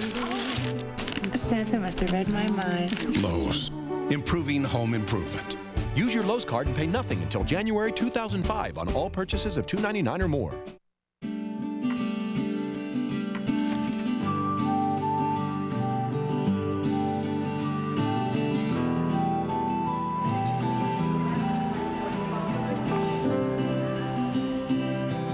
Hi, Daddy.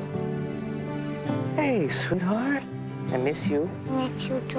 What did you do today? I played soccer. For your most important calls, reach out on the wireless service America trusts. AT&T Wireless. Hey, that was nice, Ray. Now you gotta get it. Come on. Where you going? Oh. Give me that. Come on, Ray. Come on. Come on, G. What you got? Oh, yeah. Oh! You can't handle this, GP. Yeah, Ray. Whatever. NBA Shootout 2004 lets you play online with other Hoops fans no matter where they are. Rated E for everyone.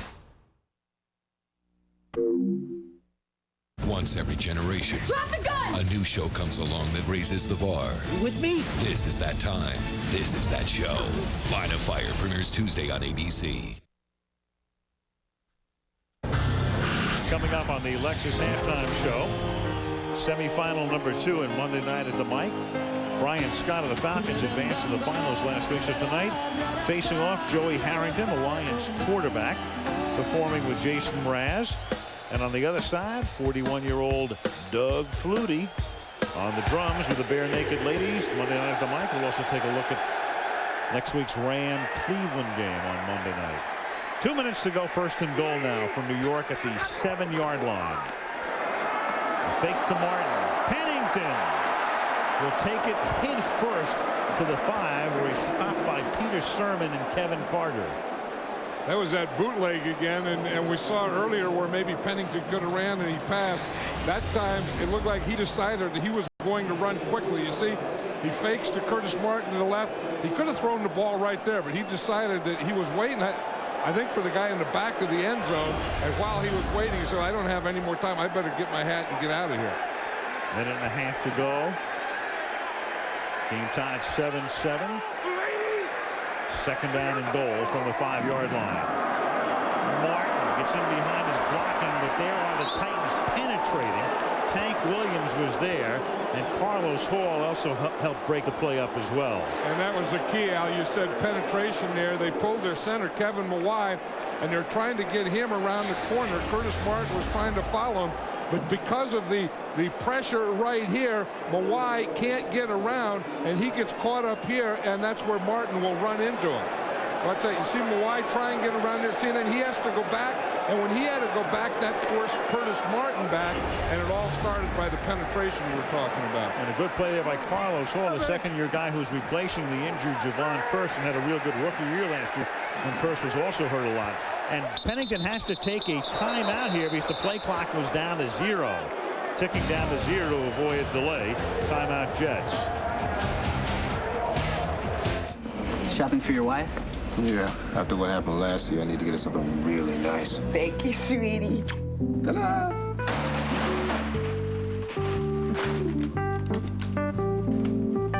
What? You think I'm fat? No. You know, we've got a lot of great gift ideas. Movies, digital cameras, plasma TVs. Plasma. They're thin, right? Thousands of possibilities. Get yours. Best Buy.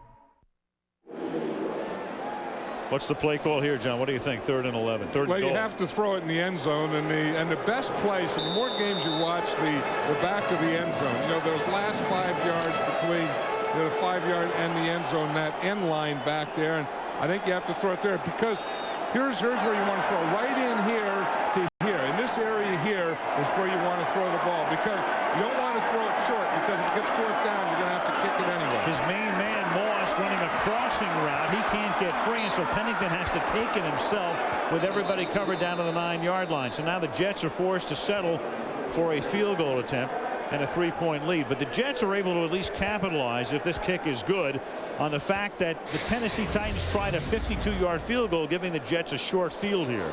And from Skycam, this is what it looks like to Chad Pennington. He's looking out to the right there. I think he had something to the left. And I was watching, I think Curtis Conway, you know, we're talking about that area in the back of the end zone. Curtis Conway was running that area on the left-hand side. Chad Pennington never did look to his left. Doug Bryan, the well-traveled one. You could say that about almost any kicker. 27-yard field goal attempt coming here. Good in the field goal area. Not a lot in the kickoff area. Played at De La Salle High School. Straczynski puts it down for him, and Bryan boots it through. De La Salle, of course, one of the great high school programs in America. Great high school program of all time. I mean, they haven't lost a game at De La Salle in like, 10 or 12 years or something like that. I mean, their numbers are, they've won 150 straight games, and that is an amazing program. Yeah, man, Bryan has just given the Jets the lead. As we tell you, Monday Night Football is being brought to you by Southwest Airlines. Friendly nonstop service all across the country. Southwest Airlines, a symbol of freedom. Lowe's, where you'll find all your home improvement needs. Lowe's, improving home improvement. FedEx, you can always rely on the ultimate and reliable shipping. Relax, it's FedEx. And Cadillac, bold vehicles defying convention. Chad Pennington grew up in Tennessee near Knoxville and matriculated at Marshall, went to Marshall, which is in Huntington, West Virginia, electing not to stay in his home state. And he not only excelled on the football field, but he excelled in the classroom, and that's always impressed me because you know how difficult it is, to be a college athlete and to do all the things you have to do to prepare to play football, but also do very well in college and school. He was seriously considered for a Rhodes Scholarship. Jake Schifino takes the line drive kick, runs into his own man, and gets tackled at 29 with 11 seconds remaining in the half. And again, we go to Herman Edwards. The Jets coach is mic'd up.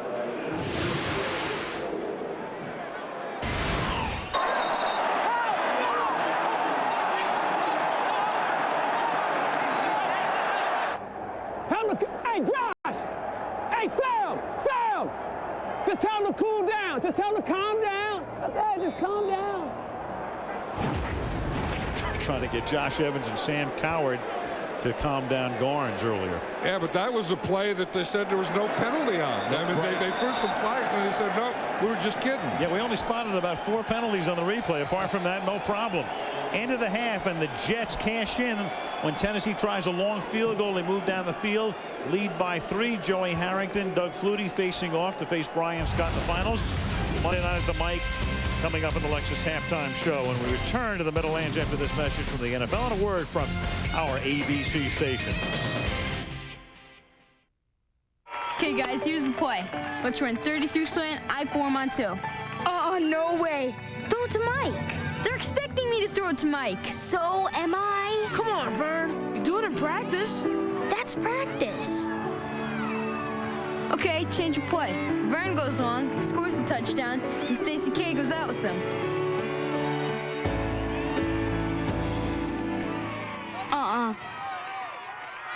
Okay, Vern, new play.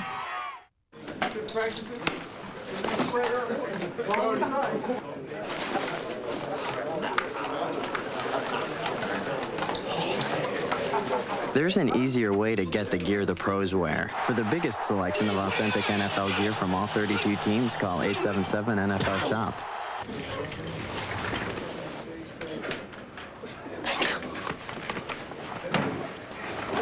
Call 877-NFL-SHOP for your free team catalog.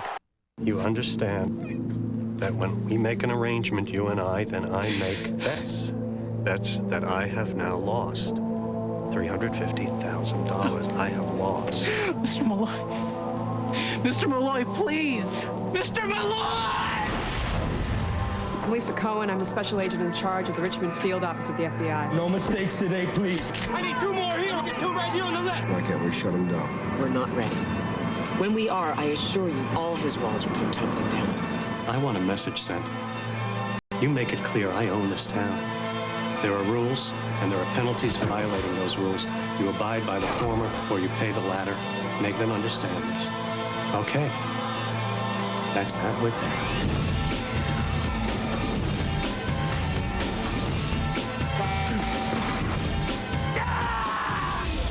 Line of Fire premieres Tuesday, 10/9 Central on ABC. Viewer discretion is advised.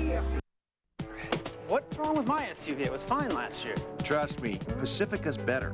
Look, I'm telling you, all-wheel drive, heated second-row seats, it's perfect. See? Oh, look cool. A navigation system so we can find our hotel. Hotel.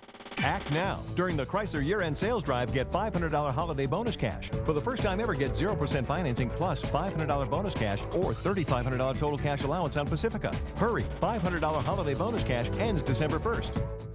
Watson's big holiday celebration is bringing fun and relaxation home this holiday season with over 1,000 home cinema chair combinations. Save 30 to 50% off on complete sets. Choose from single seating chairs and 5 to 7-piece complete sets. 10 models are priced from $399 and no more than $19.99. Choose from the industry's best brands: Flex Steel, Elran, and Beach Manufacturing. Plus, get huge holiday savings on top brand slate pool tables, bars and bar stools, foosball, air hockey, and electronic dartboards with cabinet. Only at Watson's. Donate a new unwrapped toy to Toys for Tots.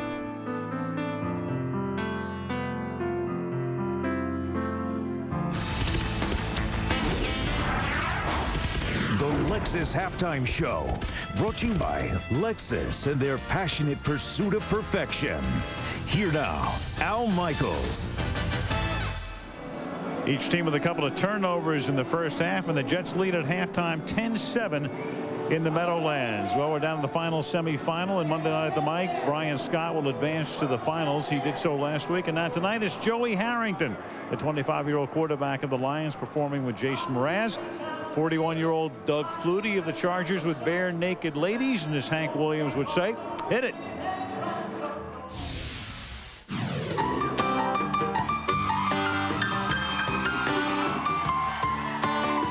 Oh, Joey. He beat me. Can't believe it. It was a tough fight. It was a good win, though. You know, a quality win. You know, you put it up in the W category and then move on to the next round. All those people are going to vote for him, obviously. That's the advantage. I should have did a concert.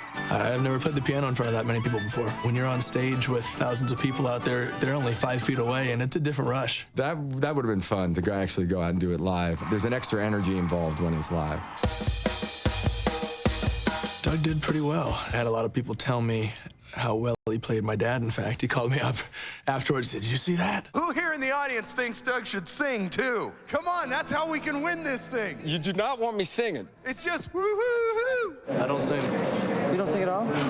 I don't sing. I don't sing. I want to know if you'll be my girl. As you can hear, I got no voice left, and so imagine trying to produce this into something melodic. When I sat down initially, I had my notes on the side to make sure I didn't get lost within the song. And then I finally said, the heck with it, put the notes to the side and just played. Blue 88, punch!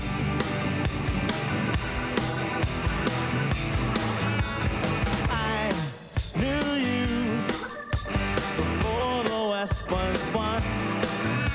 And I heard you say that the past was much more fun.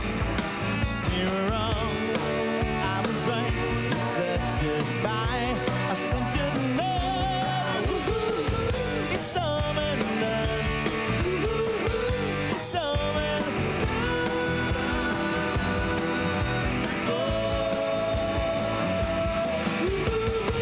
It's over and done. It's over and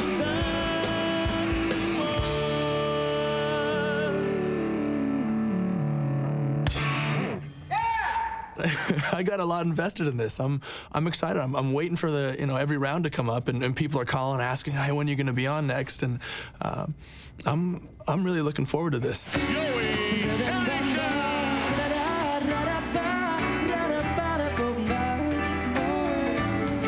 Sleep on, we sleep all day. Lover, come again. Why don't we sleep on, we sleep all day. We sleep on, we sleep all day. Over and over and over again. She said, I would your mother think, oh Lordy, how would your father react to it? Would he take it all back? Would they done? I know it is. Take it. He said, make it with your own two hands. That was my old man, and he said, if all is grounded, you should go make a mountain out of it. Joey Harrington, everybody. Flutie's going to kill them, hands down. I think it'll probably be like a 90-10% vote. And it doesn't hurt to be Doug Flutie. Everybody knows who you are already, so I think he's the fan favorite before he even picks up the sticks. Let it come down to a popularity contest. This isn't a popularity contest. This is whoever's the best musician, and I think the best musicians are getting through. All right, so who gets to face Brian Scott? Log on, ESPN.com, NFL.com, and vote. Results in the third quarter.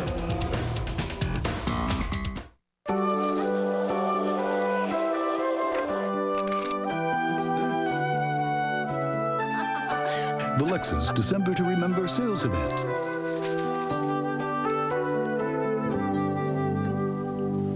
You'll find incredible values whether you buy or lease.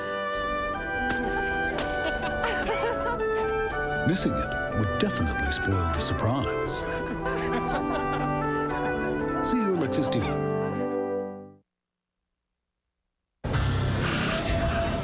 Yesterday in St. Louis, Marshall Faulk is back. 108 yards rushing. This was an 18-yard TD run. This was a 29-yard run in the third quarter. He also caught a couple of passes for 35 yards. He would go on to score 2 plays later. The Rams win the game 48-17. And the Rams are red hot, and Marshall Faulk has moved up an elite list. Jerry Rice with 204 touchdowns, but there is Faulk now in 5th place all time, still going strong. We'll see him next week on Monday night. St. Louis at Cleveland. You know, John, some of the teams, I mean, the Tampa Bay Bucks losing again last night, but some of the cream has begun to rise to the top. Rams and Eagles in particular at this point. Yeah, and I've liked the Eagles for a long time, and you know, they're about defense and toughness and all those things. And you watch Marshall Faulk, and when he comes back, that Ram offense is different. You can say that he he runs for over 100 yards, but it's what he does for their passing game, too, both as a receiver and just making you play the run. That opens a lot of things for Mark Bulger. Greatest show on turf going to Cleveland. We'll be in Cleveland for the first time for a Monday night game since '95 next week. Meanwhile, second half coming up here, 10-7 Jets.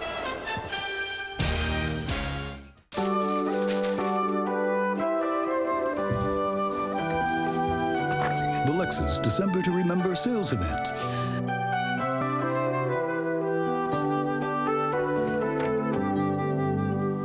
You'll find incredible values whether you buy or lease. Missing it would definitely spoil the surprise. See your Lexus dealer. The Lexus Halftime Show, brought to you by Lexus and their passionate pursuit of perfection. We'll be back with the second half kickoff after this from our ABC stations. Wednesday, before the dream wedding, will the bachelor party take the cake? He disappeared.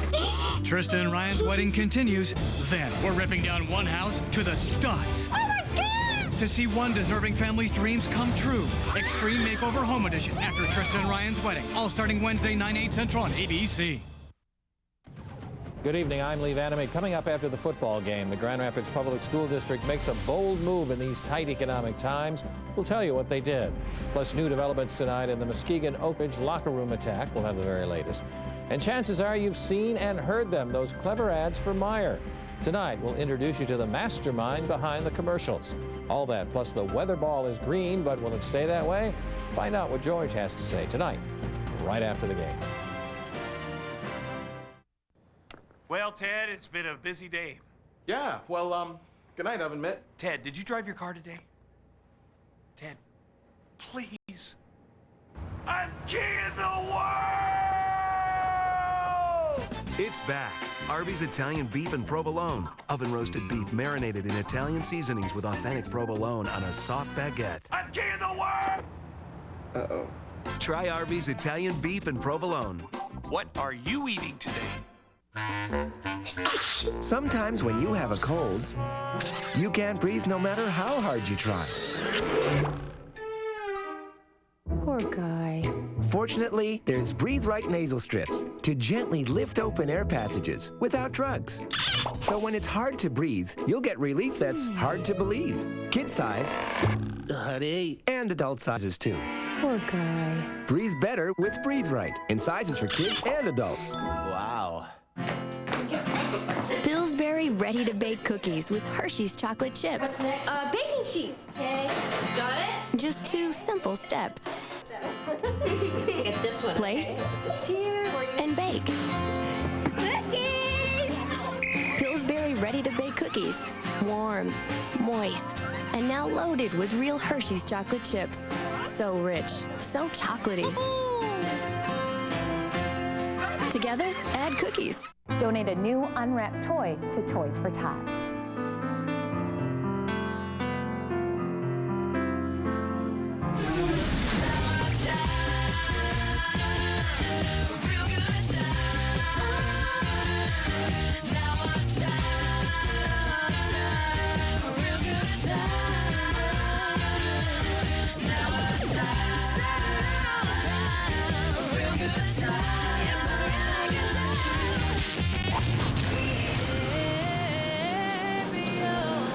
Close first half. The New York Jets on top 10-7.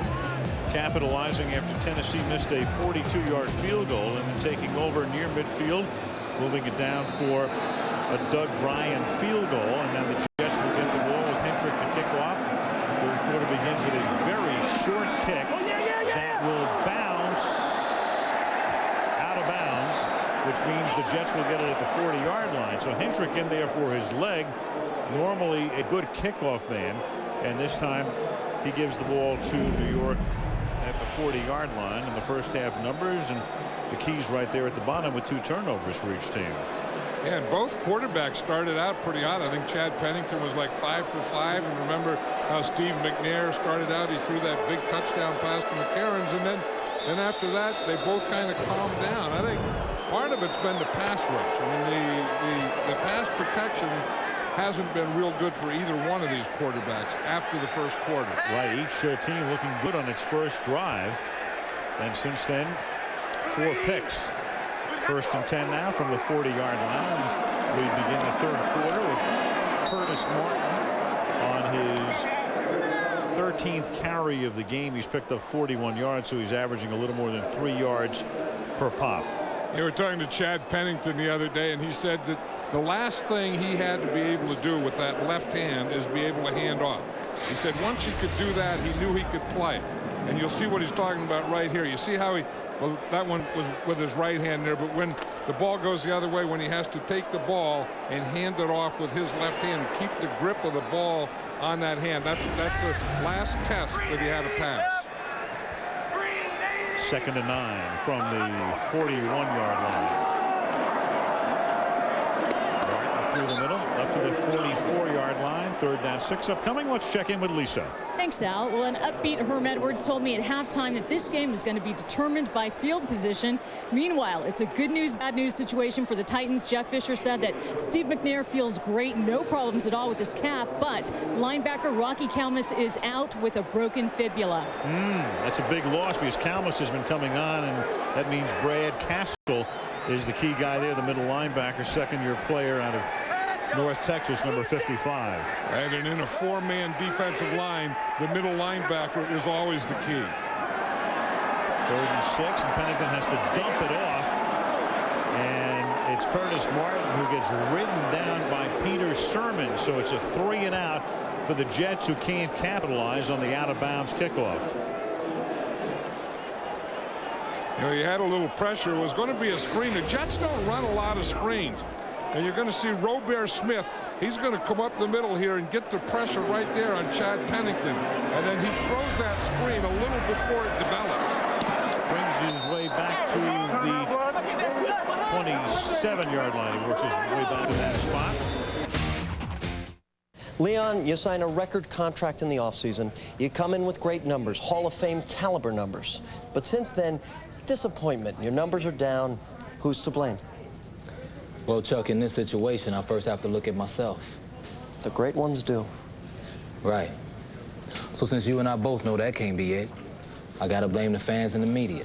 Then after that, it's the lineman's fault, it's the coach's fault, the owner's fault, the turf, referees, announcers. May even be your fault, Chuck.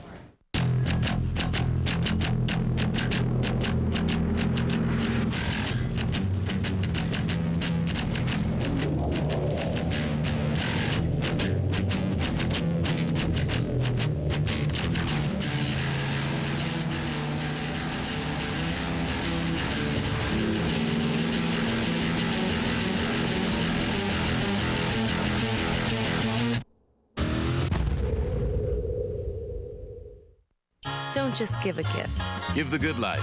This is the year to upgrade all your home electronics, and Sears is the place to do it.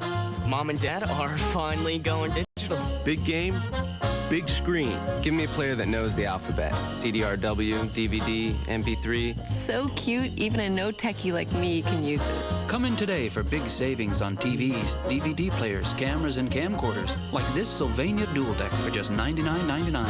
Give the good life. Are Claude and Carl hooking up? You are a great guy. Great. I meant as a friend. So do I. New Lesson Perfect after gym, ABC Tuesday. This Sunday, Justin Timberlake will be hosting a show, The Thrill of Victory 2003. Look back at the year in sports, and you'll see it Sunday afternoon, 3:30 Eastern, 12:30 Pacific, right here on ABC. And you as well. 25 days before the day. From the 27-yard line on first down, McNair gives it to Eddie George. And Eddie George, 10-yard pickup and should have the first down. Let's see where they spot it. Let's take a look at how the key Titans have done. McNair got off to that hot start, then cooled, and threw the 2 interceptions.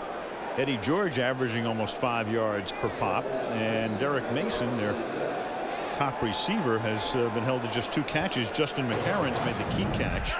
McCarron's catching that long touchdown bomb, 59 yards. First and 10.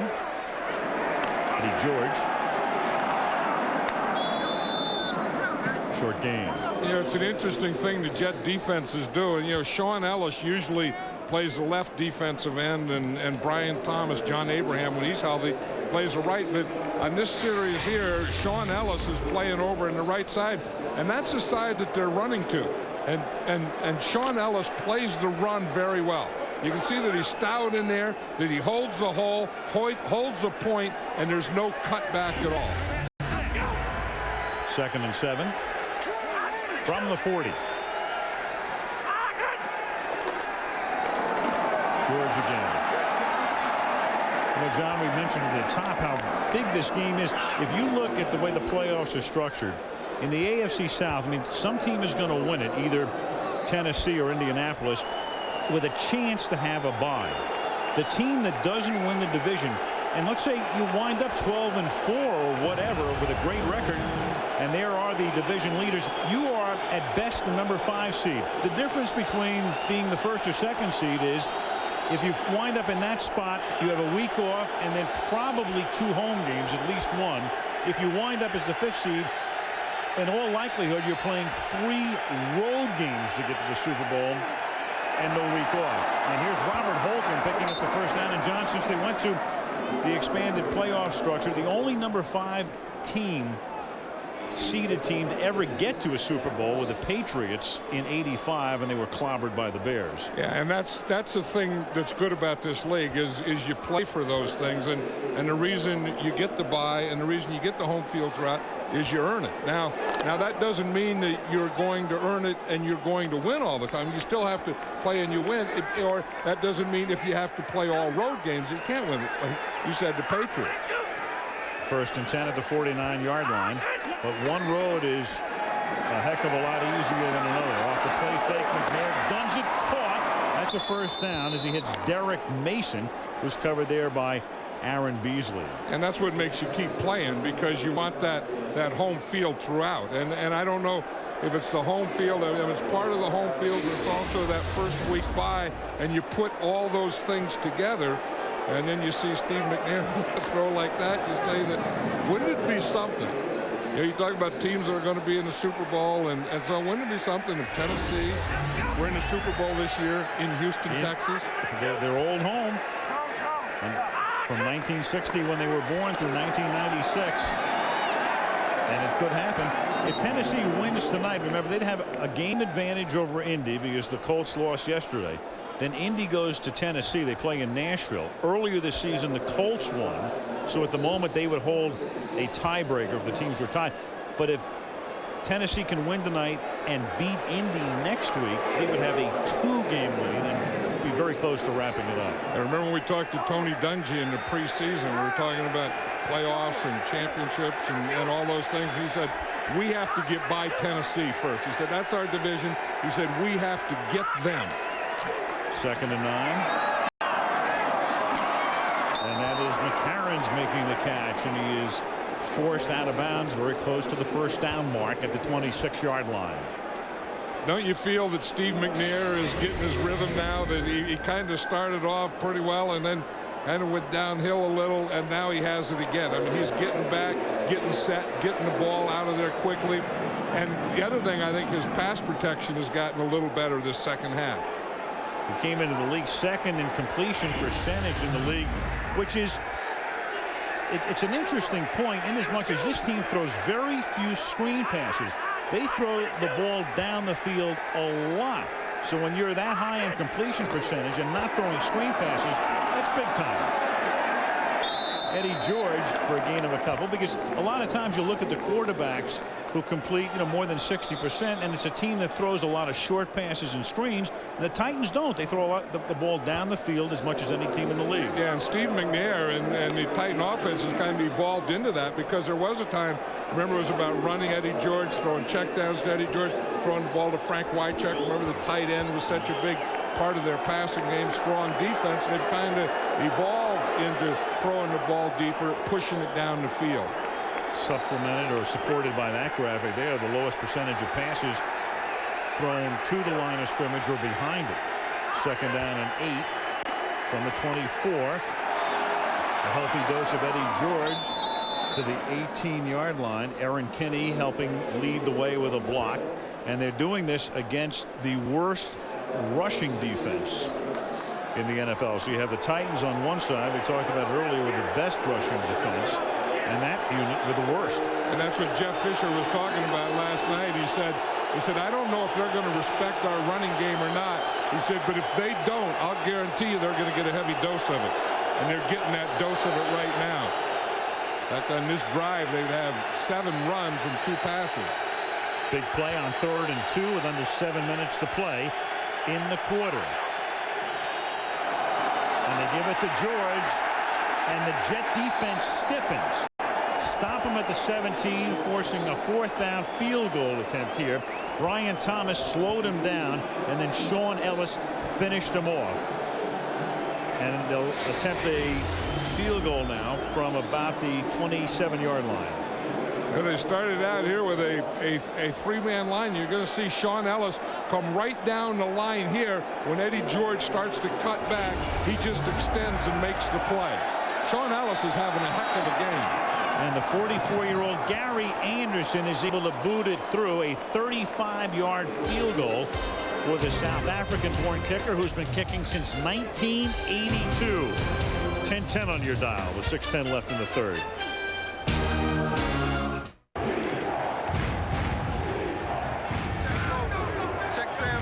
Check that safe.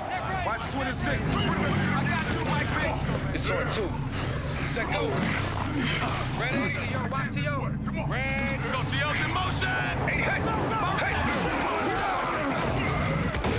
Watch the ball.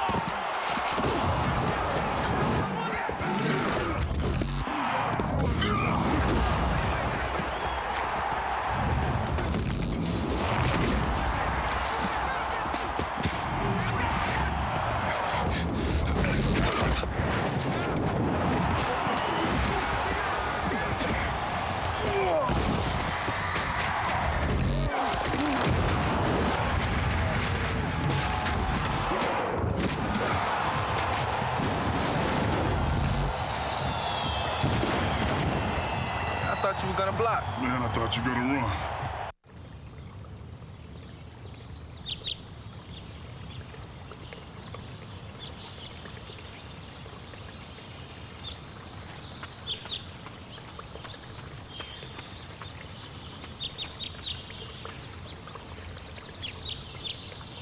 Just tell her parents you weren't watching her because you were getting stoned.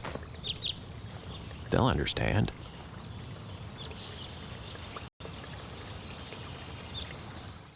This telecast is copyrighted by the NFL for the private use of our audience. Any other use of this telecast or of any pictures, descriptions, or accounts of the game without the NFL's consent is prohibited. To the shores of Lake Erie we go next Monday night. The red-hot Rams go into Cleveland to face the Browns. Last time the Browns appeared on a Monday night, 1985, the old Browns. And of course they move next Monday night as Jonathan Carter runs the kickback to about the 33-yard line. So with the game tied 10-10, 6:04 left in the 3rd. Pennington in the number to a better place. Join T-Mobile, the best value in wireless, and get 3-day weekends. T-Mobile, get more. Maybe I don't own a fancy building or a big shipping department yet.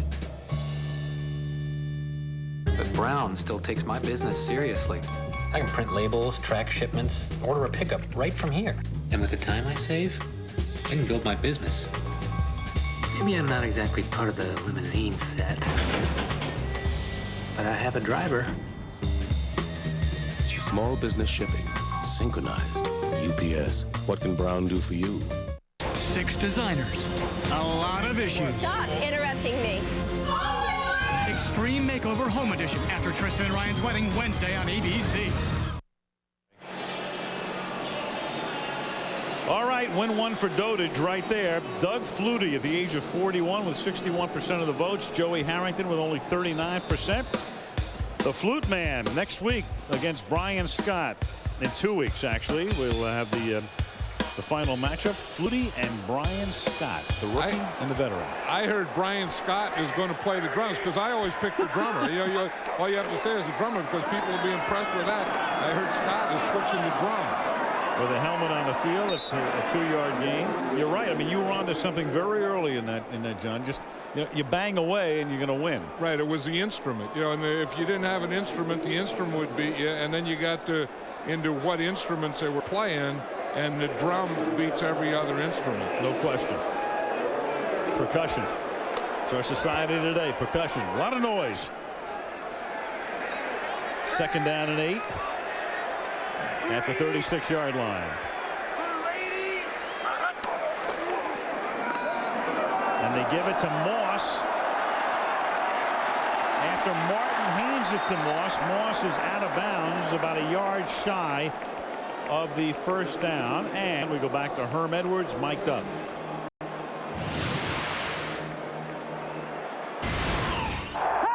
Hey, 10! Hey, 10! Oh, we're having fun now, huh? We're having a whole lot of fun now there, huh? Holy moly! Ah! You all right? Yep. All right, we're all right. It's a good half, man. We're okay. Get out of here with a little lead, come back, 2nd half, get going. That's exactly right. Herm Edwards, great defensive back in his time. Just a little bit of that before. 3rd down and 2. Catch was made here by Curtis Conway. And, John, you look at Edwards, who had a distinguished playing career. Jeff Fisher played in the NFL. But then you look at the Super Bowl. It's been 17 years since a Super Bowl has been won by a coach who was an NFL player. And that was Mike Ditka. Right, and that means, tell you what it probably means is that there's a lot more guys coaching that didn't play than did play. And a lot more so you have that percentage thing going, you have more opportunities at it, because I don't think there's anything there to a Super Bowl. Flea flicker on 1st and 10, and it is caught as coming back to make the catch was Conway. Then he spins out of a tackle and is out of bounds at the 28-yard line. Spun away from Andre Dyson for a long gain here on the flea flicker, and it picks up 27 yards. And that's a good move here by Curtis Conway. You see the flea flicker here. Chad Pennington has plenty of time, clean feet, throws the ball out there to Conway. Now he comes back to it, and instead of going outside, he turns back inside and then gets outside. Peter Sermon, the linebacker, did a heck of a job getting down there to run Conway out of bounds. 1st and 10, and now Lamont Jordan comes into the game. The bigger back as Martin gets a break here. 1st and 10 at the 27-yard line. Pennington throwing, and what a catch made by Kevin Swain for the touchdown. Reaching up and back away from Samari Roll, and Pennington, after checking off, goes through his reads, looks into the end zone, and Swain makes his first catch of the night to give the Jets the lead. I'll tell you, and Swain kept his hands down. It looked like Samari Roll didn't know it was coming. Here's Swain. Now watch him. He doesn't put his hands up until right at the end. He just reaches up, and there's no play in the ball. Matt Schulters is right there to the inside, and I think he was watching his hands, and then when the hands didn't go up, Schulters didn't make a play on it. Doug Bryan for the point after. 17-10, and what a time for a guy to make his first catch of the season on December 1st, and it's the first touchdown of his 3-year career, and the Titans have their hands full. Jets by 7.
Introducing the Wild Mountain Combos from Wendy's. A hot, smoky Southwestern pepper sauce, Colby Jack, and bacon on a juicy hamburger or on Wendy's spicy chicken filet.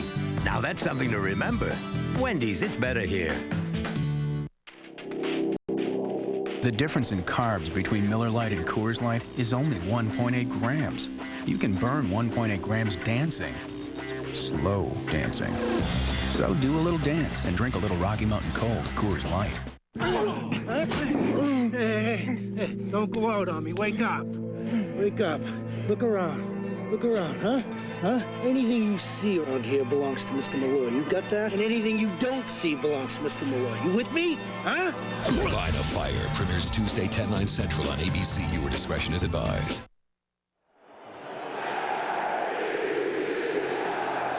So the Jets on top with Kevin Swain catching his first pass of the year, beating the safety Lance Schulters on the play. And now the Jets with Bryan to kick off, and the kick is fielded at the 12-yard line by Jake Schifino.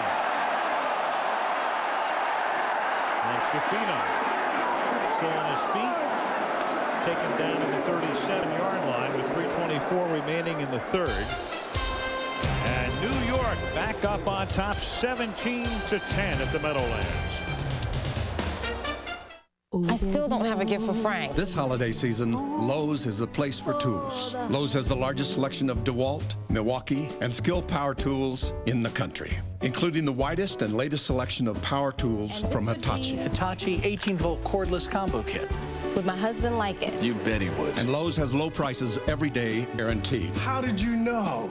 Lowe's, improving home improvement. Use your Lowe's card and pay nothing until January 2005 on all purchases of $2.99 or more. Hey, Dad. Can I borrow your car? Suddenly, you have one more driver than you have cars. Now, your State Farm agent can help with information on auto loans and leases, as well as competitive rates on auto insurance. Talk to your agent today. We live where you live. Why don't you take your mother's car?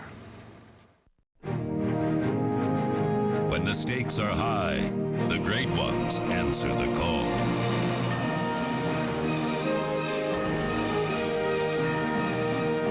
Like a November wind, you cut through the unforgiving wasteland of company data and emerged with numbers that were once untouchable.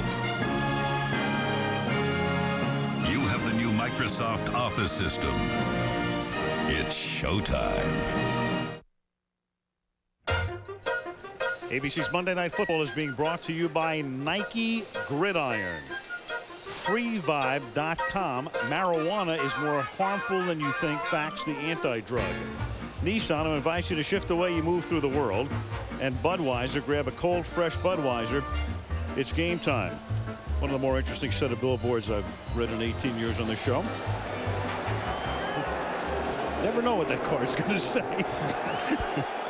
First down for Tennessee at the 36-yard line with 3:24 remaining in the third quarter.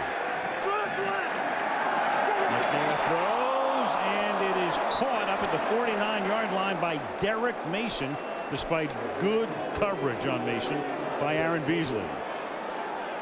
They've had good coverage on Derek Mason all night, I think, because he's the #1 receiver for Tennessee, and here he is out here. You see what he's going? He's going to come up and run an in, then work back a little. Just as he starts to work back, Steve McNair hit him. At the 50, first down. Eddie George.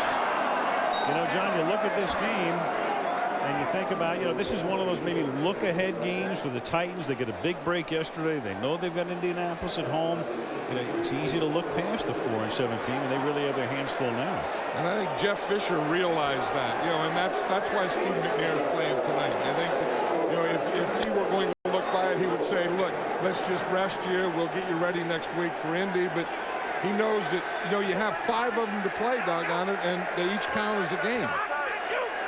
Second down and 4 from the 44-yard line.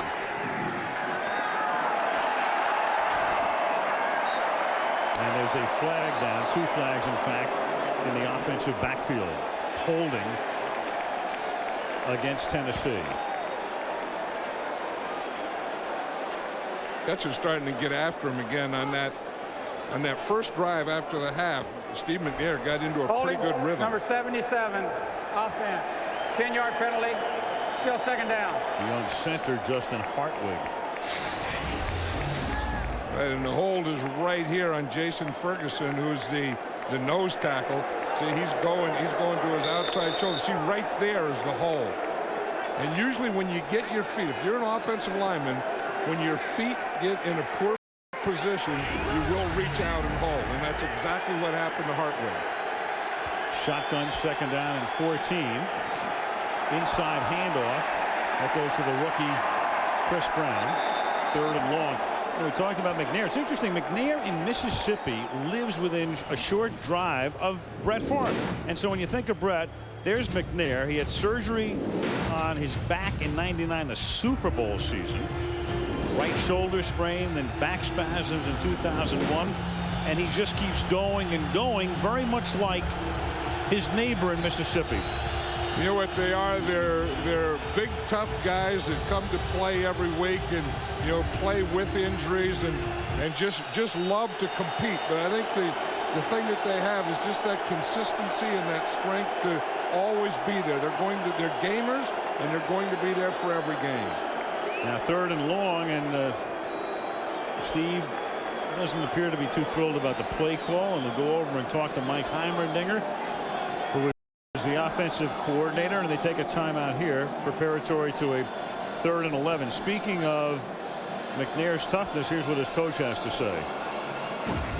I've seen a lot of players in different positions that have done some amazing things, but none at this position. What he's overcome the last 3 or 4 years, you know, the different types of injuries that would have put most players out for a couple of weeks, he, for whatever reasons, somehow finds a way back on the field on Sunday. Those two guys together, it's been a pretty good combination. 68 and 38 with Fisher as the coach and McNair as the starting quarterback. 11th highest in the history of the league. And not only finds a way back in the field, but finds a way back in the field to play great. 3rd and 11, and McNair will go down. Sam Garnes on a safety blitz. And so the Jets, who don't do much blitzing, pick a perfect time after the Tennessee timeout to sack him and make it 4th and 15. Well, Sam Garnes comes on a zone dog. They didn't play man behind it. They're going to zone behind us, and you're going to see Sam Garnes come up here, and he's going to hit that hole perfectly. He goes right by Holcomb. Now, that was a poor block. Meanwhile, Brian Thomas, the defensive end, went into coverage on the play, so it works perfectly.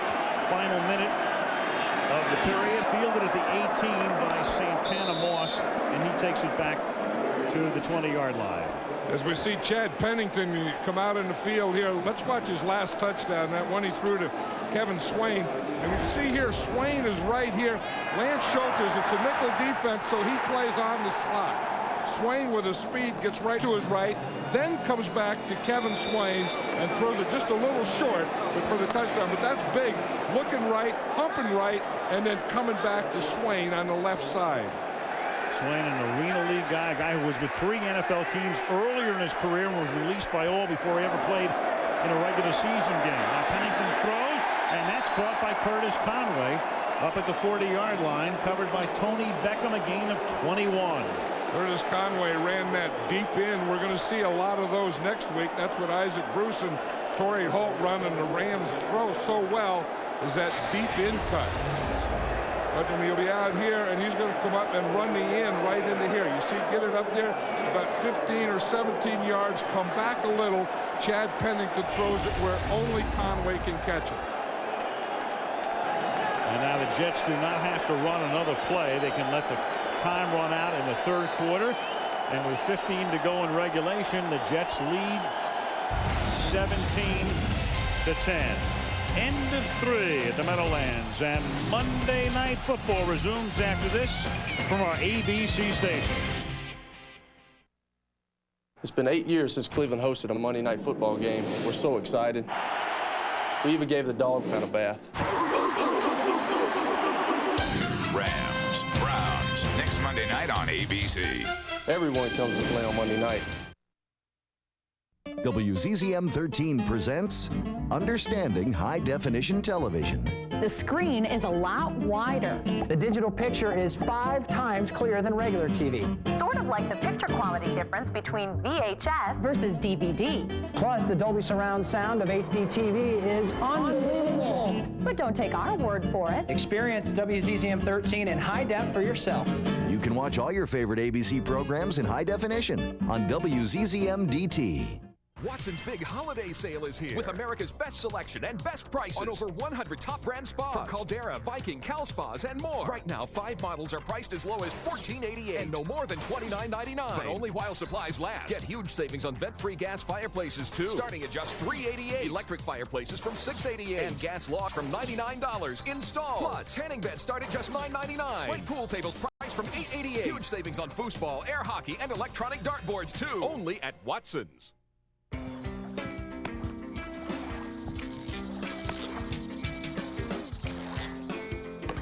Hey, it's your turn. I got the last round. No, that was the round before that.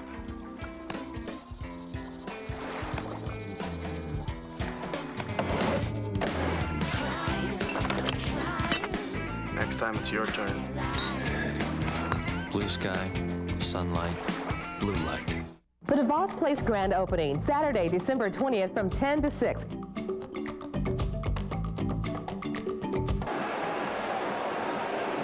Late local news follows on ABC, Sports Center on ESPN. As we go to the 4th quarter, Al Michaels, John Madden, Lisa Guerrero at the Meadowlands in East Rutherford, New Jersey. And the Jets lead Tennessee by 17 to 10 as Curtis Martin begins the final quarter up to the 48. So the Jets fans are very happy. And right at the moment, John, the Indianapolis Colts are very happy as well. Yes, they are. If this thing could just stay. But with Steve McNair in that offense, I wouldn't feel real comfortable if I were a Jet fan nor if I were an Indianapolis Colt fan. 2nd down and 3. The Patriots are also pretty happy right now, and the Chiefs as well, because those two teams at the moment are the top 2 seeds, and they're looking at a bye.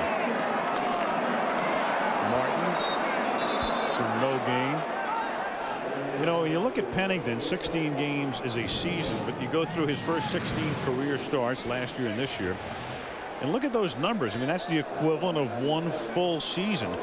You have a better than 4-to-1 touchdown interception ratio and a pass rating that's phenomenal. You know, and that's why the Jets are in such good shape. I mean, you know, I was just saying that last week we had the Giants of Tampa Bay 2-4-7 names. They looked and played that way. The Jets don't play like the 4-17 because of this guy here. 3rd down and 3. And here goes Pennington. And Pennington, forget about sliding. When you go head first, I mean, you are a target. And Brad Castle is there for the tackle. Well, remember early in the game, he slid first once and got that spot where he didn't get the first down. So I think he said the heck was sliding. I'm going to go head first and get that spot where the ball is. He sees the first down marker, and he knows that he has to get the ball past that marker. He does it. You know, instincts just take over for a competitor. You know, I mean, if you're a real competitor, they can say, don't do this, don't do that, but your instincts take over. 1st and 10. Martin. A little high stepping for 5 yards, tackled by Bullock. Let's check in with Lisa. Well, Al, I had a nice conversation the other day with Chad Pennington's dad, Elwood, who was his high school football coach in Knoxville. He said he knew that Chad was destined to be a football player at 2 years old because the very first present he ever wanted as a kid was a University of Tennessee football helmet. He was always around his dad's practices growing up and got so familiar with his system that at 7 years old he was able to sit in the stands during his dad's games and call all of the plays at the same time as Dad did. To say that football has been his second language is no exaggeration, guys. Brainy kid, we mentioned before, a Rhodes Scholar candidate. Went to Marshall, flag thrown, and it is a juggled catch, and then Moss winds up with the ball, deflected to Moss at the 8-yard line off Chris Baker. A 31-yard gain, 31 yards. No flag down on the play. And a first down. That's being in the right place at the right time. You're going to see number 86, Chris Baker. He's going down, and as he goes down, the ball just pops up in the air. Santana Moss is right there to pick it up. Pick it off or pick it, whatever you did. That's almost a he did what play. What was that? That's one as a coach you can never take credit for, though. Hey, how about that play? That's the one we put in Thursday night. Just the way we drew it up. Jets on the run. 1st and 10 at the 11.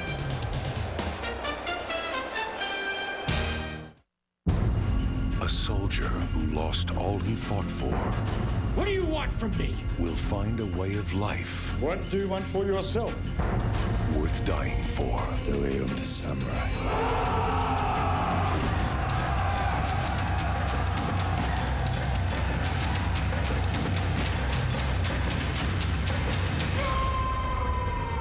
Tom Cruise, The Last Samurai. Rated R. Starts Friday. A truck like this isn't built in a factory. It's built in the farms and fields, concrete streets and construction sites that map the landscape of an entire country. Because when Ford builds the new F-150, there are promises to keep. And only one truck earned the right to be the next F-150. If you haven't looked at Ford lately, look again. First, I emptied the checking account, and then I hit the mall, and there in the window was this sexy little outfit, and oh my gosh, I just had to have it. $1,500 for a leather bustier? I didn't care. It lifts and separates. Plus, it's not like I'm actually paying for it. Introducing Citi Identity Theft Solutions, free with any Citi card. Help getting your life back? That's using your card wisely. It's been 8 years since Cleveland hosted a Monday Night Football game. We're so excited. We even gave the dog pound a bath. Rams, Browns, next Monday night on ABC. I'm Santana Moss, and this is my Monday night. Too fast, too furious. I'm too fast for y'all, man. Too fast, too furious. I'm too fast for y'all. Oh, you just came home from doing it. Santana Moss has caught touchdown passes in 7 straight games.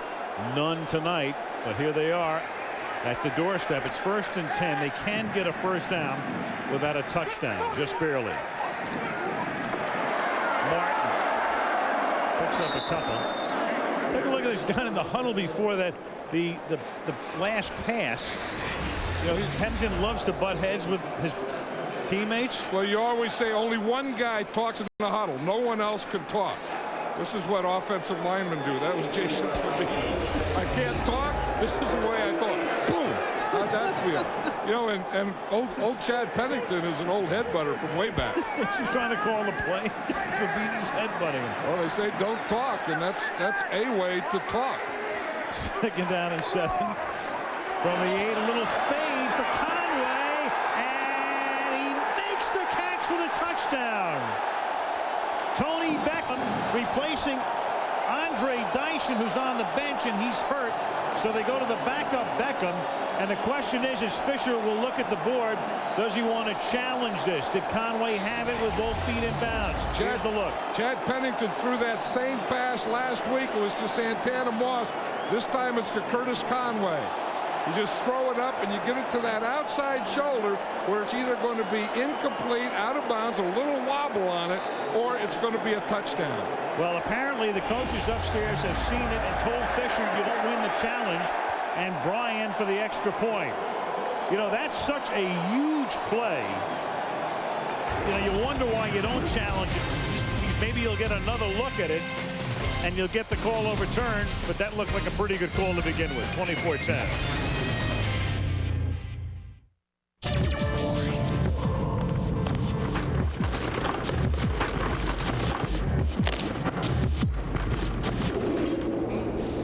Shave with Norelco Advantage with moisturizing gel. It prevents nicks and cuts. Use Spectra and you can personalize it for comfort. So now there are 2 ways to achieve close shaving satisfaction. As you can see. Ultra close, ultra comfortable, guaranteed.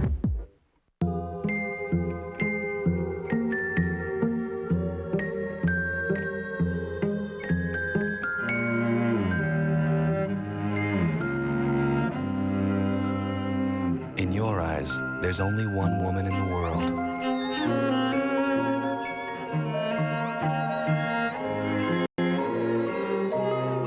This Christmas, celebrate her. A diamond is forever. Only one truck has the strongest, toughest frame of any full-size pickup. That truck is the new Ford F-150. It has a fully boxed frame with crossbars welded through the side rails, all of which gives you the highest payload. Only this truck earned the right to be the next F-150. If you haven't looked at Ford lately, look again. Revenge is the enemy of all ages.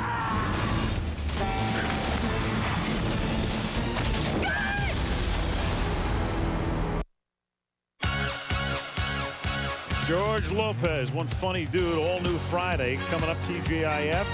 George this week hosting his kids' friends for the holidays. George Lopez, Friday night right here on ABC. Well, Jeff Fisher didn't challenge that call. As it turned out, they made the correct call. He wouldn't have had it overturned, but that's one of those situations. The play is so huge and so close. It's kind of stunning in a way that the coach doesn't challenge it. As it turned out, it's good that he didn't because he preserves a timeout. Yeah, and you would darn near think it would be automatic in this. And I can only attribute it to he must have an assistant coach upstairs who said don't challenge because it is a touchdown. Because if you're a coach on the field, there's no way you can see whether he was in or out. No way. It has to be somebody upstairs looking at a television monitor. Well, it was on Tennessee's side. I mean, so they could look right down that sideline. Over the last two seasons, 2002 and 2003, from the 24-yard line, first down for the Titans as McNair throws, and the pass is incomplete. Beasley covering McCarron's on the play. Second down.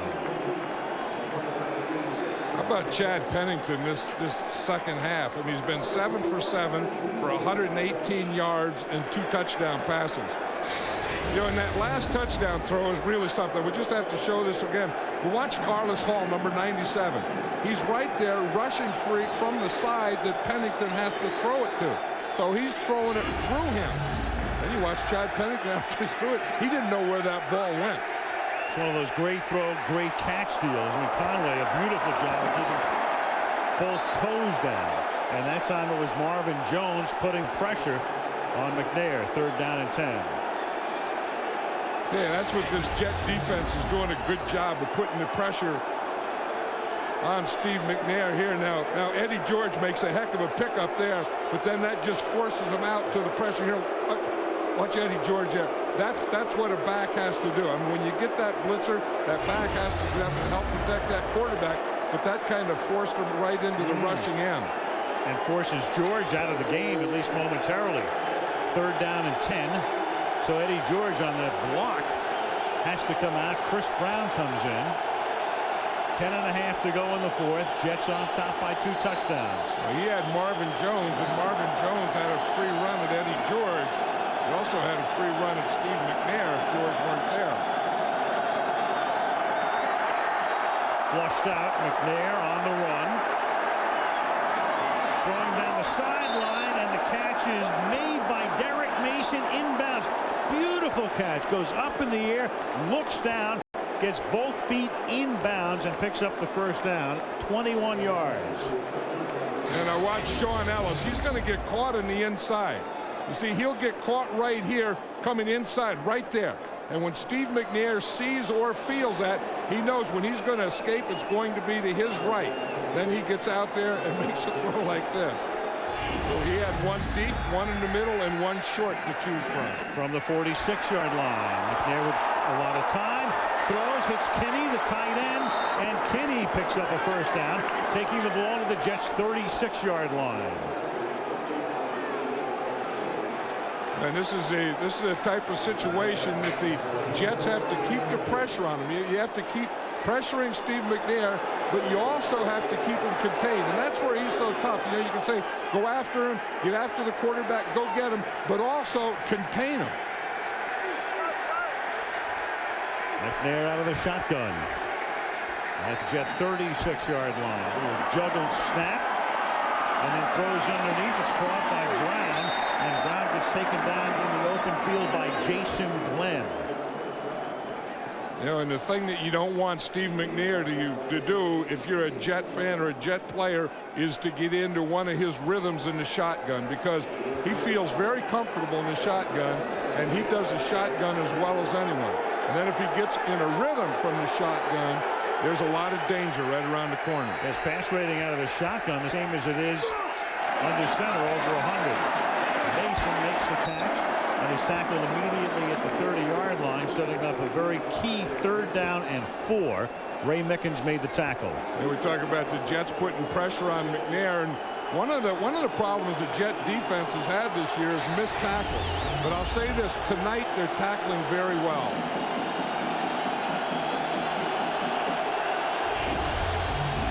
Jets, who don't blitz a lot, have blitzed on the last 2 plays. Will they come here on 3rd down? No. 4-man rush. McNair throws. Caught. First down. 20-yard line by Justin McCarons. And that's when Steve McNair put the mustard on that one. He makes all the throws. I mean, he doesn't, like Brett Favre at one time, he used to throw all fastballs, and maybe Steve McNair did too. But then he'll take it off and put it on. That time, he put the speed on that one. That ball doesn't stay in the air very long.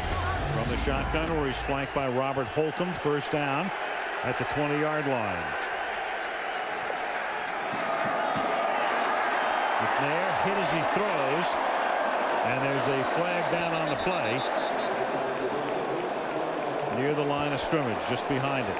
And that flag is in the area of offensive holding. This crowd knows it. They start to cheer before it even comes out. Holding, number 77, offense. 10-yard penalty, still first down. So we come into the game, and we mentioned earlier Walt Anderson's crew leading all officiating crews in penalties per game, but that's only the 4th call tonight. He's getting that average way down, John. I know, and it was since you said that. I mean, you said that. It's that old deal. You say this guy never fumbled. Boom, he fumbles. These guys call more penalties than anyone in the world. Boom, they hear it, no penalty. Well, they're working with the Jets, the least penalized team in the league. Only one against the Jets tonight. That is caught by Mason, and Mason, who tried to cut back to the inside, is taken down at the 22-yard line. Yeah, that's one of the things that I think is exasperating for Herm Edwards is that they're the least penalized and the least turnovers. Because usually when you lose, you have a lot of penalties and a lot of turnovers. They say that's what happened, but they don't have them. Each guy has thrown 2 picks, but despite those 2 picks, Pennington with a pass rating of almost 100. As McNair guns one, caught at the 12-yard line. Frank Wycheck with those sure hands, and Wycheck very shortly will become the 4th wide receiver in history to catch 500 balls. That's 498 for him in his career. Remember a couple of years ago, it just seemed like everything was McNair to Wycheck, and they just get out there and play catch. McNair's 7 out of 9 on this drive. Going to become the 4th tight end with a timeout taken here. Of course, the others will be Shannon Sharp, with the Jets taking a timeout. Ozzie Newsome and Kellen Winslow. That's pretty good company. Timeout, New York. Hi, I'm Rick Titus, the host of Drivers Talk Radio. Looks like you're having a lot of trouble with your caravan. Oh, see, it weighs a ton. Let me show you this Ford Freestar. Sure. I think on a daily basis, you're going to find this a lot easier to live with. Come check this out. Just one hand. Okay, I'm depressed. I just bought that caravan. I understand. Here's someone who helped me when I was really depressed. Therapist? No, actually a Ford dealer. Come on, I'll help you with that seat. The all-new Ford Freestar. If you haven't looked at Ford lately, look again. So, Dan, do we have everything we need for this meeting? It's all right here, sir.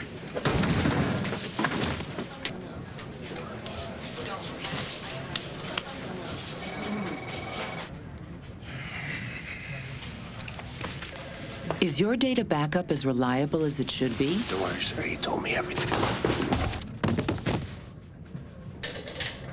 Ours is Storage Software Solutions from Computer Associates. I would have gone vanilla with that sweater. Ice cream, $3.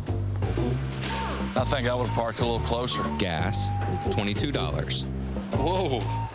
I think... Haircut, $30. What? I would have looked out for the water main. But that's just me.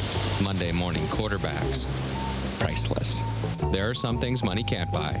For everything else, there's MasterCard. I would have double-bagged it. Thursday. No commercial flight is safe. The Threat Matrix team hunts for a deadly arms dealer in their most dangerous mission yet. No. All new Threat Matrix ABC Thursday. Sunday night, Sidney Bristow is targeted for assassination. You won't believe by whom. On an all-new Alias coming up this Sunday night right here on ABC. So after the Jets take a defensive timeout, 3rd down, short 3, long 2, just inside the 13-yard line. You better spy McNair. Blitz, McNair throws, caught inside the 10 and a first down. Derek Mason makes the catch. It'll be 1st and goal. I was beginning to wonder, had they not made it, John, that would have been a very interesting call to see if they would have gone for it on 4th down. He would have had to go for it on 4th down when you're down by 2 scores. 1st and goal now. The ball is at the 5-yard line. McNair, who's completed his last 8 passes. Jets blitz, floater, nobody home in the end zone but a flag, and the reason nobody was home is because it was being held. Wycheck, I think the intended receiver, Ellis, is trying to say the pass was uncatchable. Yeah, but that's not an argument, uncatchable, because if you didn't hold the guy, you don't know where he would have been. It could have been catchable if you didn't knock him off his route. See, that's what Herm Edwards is signaling too, uncatchable. While the ball is in the air, pass interference, number 22, defense, 1st down. That's Tyrone Carter. You're going to see him is going to come into the frame from the left side. Right there, you see him bump him right there. It was just now. Now, if he didn't bump him, you don't know how deep the receiver would have got. Now, Eddie George has been out of the game for about 6 or 7 plays since that block is back in the game. At the 3-yard line, 1st down and goal.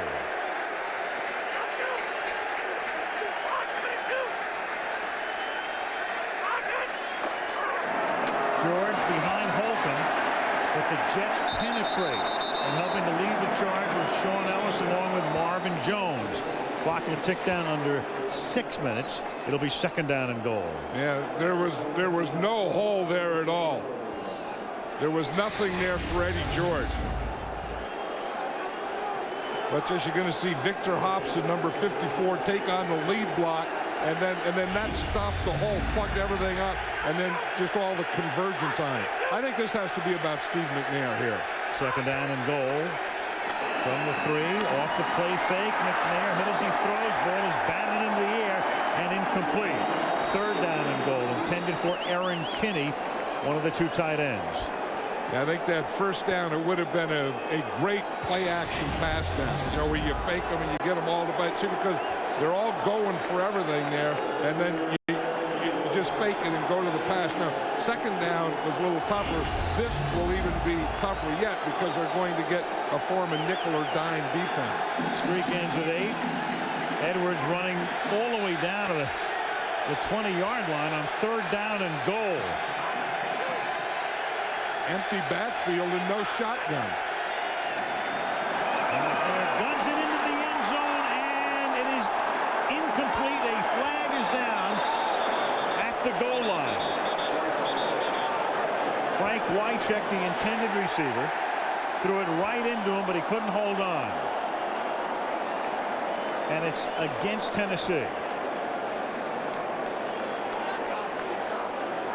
In the meantime, Herman Edwards had run all the way down to the 20-yard line. Yeah, probably to root for a call.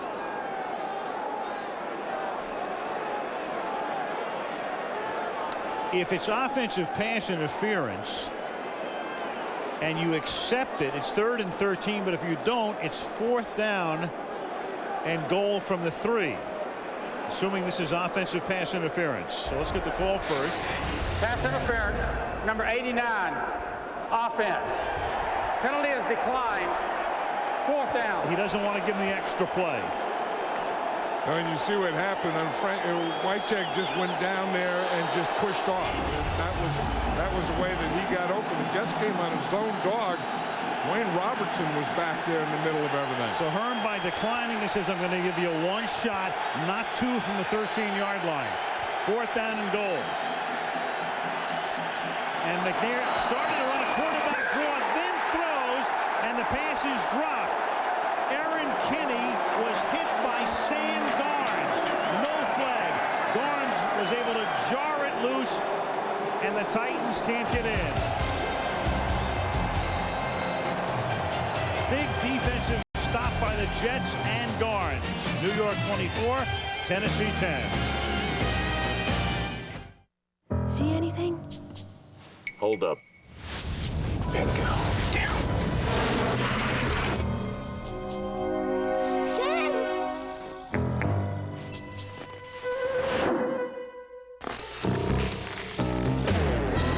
That's one way around holiday blackout dates. The Capital One Miles One card is a better way. Fly any major airline anytime with no blackout dates. What's in your wallet? I know where you live. What's everyone talking about this holiday season? The Verizon Wireless The Return of the King Text to Win sweepstakes. Because with unlimited family calling anytime minutes, that's right, anytime minutes on the America's Choice National Family Share Plan, your family can talk about it as much as they want. Just text the word WIN to the number 5687 to enter for a chance to win a home theater system. Verizon Wireless, we never stop working for you. The Lord of the Rings, The Return of the King in theaters December 17th. Chili's, I love that spice. Chili's, boo boo boo, it's so nice. We combine our famous chicken crispers, buffalo wings, and southwestern egg rolls to create the triple play appetizer. Want more flavor? Come to Chili's.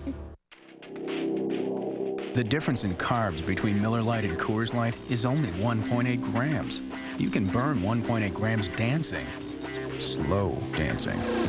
So do a little dance and drink a little Rocky Mountain Cold Coors Light. Okay, that's really good. Martin Gramatica of the Tampa Bay Buccaneers helps United Way by volunteering in his community, teaching valuable skills to kids.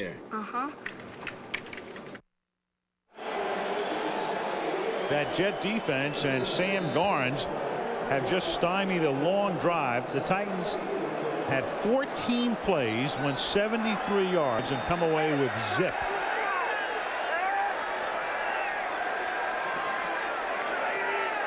Now the Jets from the 3-yard line. And Pennington throwing out of the end zone to give him a lot of breathing space. Gerald Soule up to the 21, and we have Herm mic'd up, and watch this.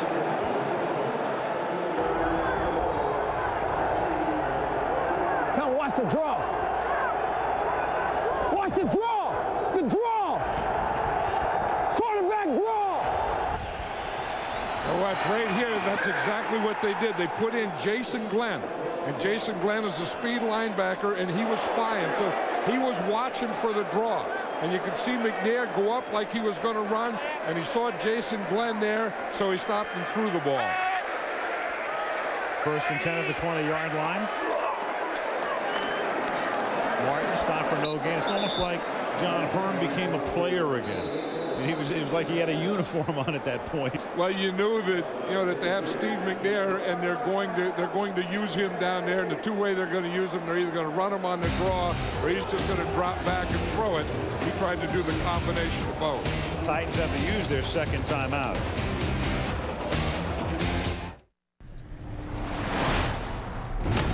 We didn't just give the new Ford F-150 more horsepower. We gave it the most low-end torque. Why did we push farther than anyone else? So you could do more than anyone else.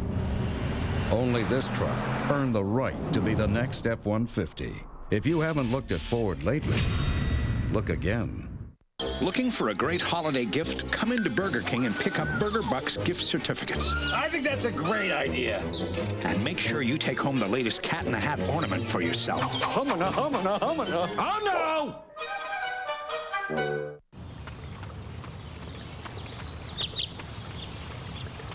Just tell her parents you weren't watching her because you were getting stoned. They'll understand. Don't just give a gift. Give the good life. This is the year to create the ultimate workshop, and Sears is the place to do it. Tools make the man. Stores my tools, charges my batteries. I love it. I've never seen this anywhere but Sears. A carbide tip blade and a 5,000 RPM motor. That's the good life. The big tool sale at Sears. Get great savings on top brands like this Craftsman Project Center for just $99.99. Give the good life. Thursday, travel to the most secretive place on Earth and Middle-earth too, deep behind the closed and guarded set of The Lord of the Rings. There are hobbits everywhere. On Primetime Thursday. ABC's Monday Night Football being brought to you by the next Ford F-150 built Ford Tough. Sears, don't just give a gift, give the good life. Sears, good life, great price. Burger King, come on over, the fire is ready. Capital One, what's in your wallet? Big Apple, temperature in the lower to mid 30s right now. Game time temperature was 37. Jets up by 2 touchdowns, 4.5 to go in the fourth. 2nd and 10 from the New York 20, and a little toss back to Curtis Martin. And Martin will turn it upfield and takes it up to the 29-yard line, and that puts Tennessee in a real box right now. They wanted to take their timeout here defensively, but you can't on 3rd and 1. Look at Chad Pennington, second half. He's 8 for 8, 134 yards, 2 TDs. And look how he spread the ball out. 2 for 2, under 5 yards. And then between 5 and 15, 2 for 2 in the middle, 1 for 1 and a touchdown outside. And then deep, 1 for 1 in the left, 2 for 2 to the right. So that, the second half, is perfection. And spreading it around. He's spreading it around the receivers. And even more importantly, spreading it around the field. That's Robert Smith, who is the injured Titan, the defensive tackle. 4:07 remaining in the fourth quarter. Will be 3rd down and 1. And from the movie Remember the Titans, Herman Boone, former head coach at the T.C. Williams High School. Good movie. Jeff Fisher's guest tonight. Yeah, Jeff Fisher said that, he gave him a call and they talked on the phone, and he came and visited the team and talked to the team and has kind of become a part of this Tennessee Titan group. This Tennessee Titan group right now squandering the golden opportunity to get a leg up on Indianapolis. Yeah, and that's why you have to play. You can say, look, you got a big break. Indy loses, but you still got to go, and you have to play yourself. And then you have to play next week, and the week after that, and the week after that. I think it's that old deal about the poker game, don't count your chips till the game's over. I think it's the same thing with football. Don't count your playoff positions until you're done playing the game. Especially in recent years, and in particular this year. Remember, Tennessee has not lost a game since the 5th of October, when they lost a tight one to New England 38-30. So the 2 teams they've lost to, Indianapolis and New England, 2 playoff bound teams. And of course, Indy is their key. But the Chiefs are very happy at the moment because they're 11-1, the number 1 seed as of the 2nd. New England 10-2 would be the number 2 seed. Then you go to the AFC South, where if the Jets hold on, both Tennessee and Indianapolis will be 9-3. Now 3rd down and 1 at the 29-yard line.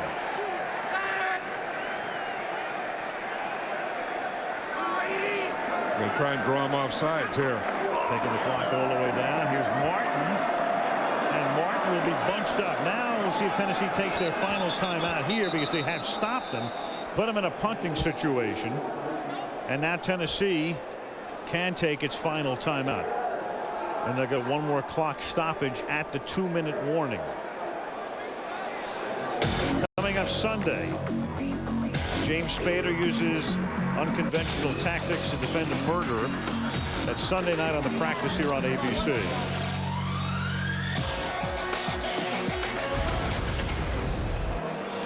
So the Jets, you know, John, we were talking about not looking like a 4-17. This is a team, they started the year minus Pennington, so they were 0-4. Then they beat Buffalo, beat Houston there, and then since then they lost to Philly by 7, close game, lost to the Giants in overtime, beat Oakland in overtime, lost a close one to Indy, won last week, are winning tonight. They're a different team than they were 2 months ago. Yeah, and you can just see, I mean, just, you know, in practice and just being around them, they're very positive. Titans go for the block and can't get it. Fielded at the 34-yard line by Justin McCarron, and he runs it back to the 48-yard line.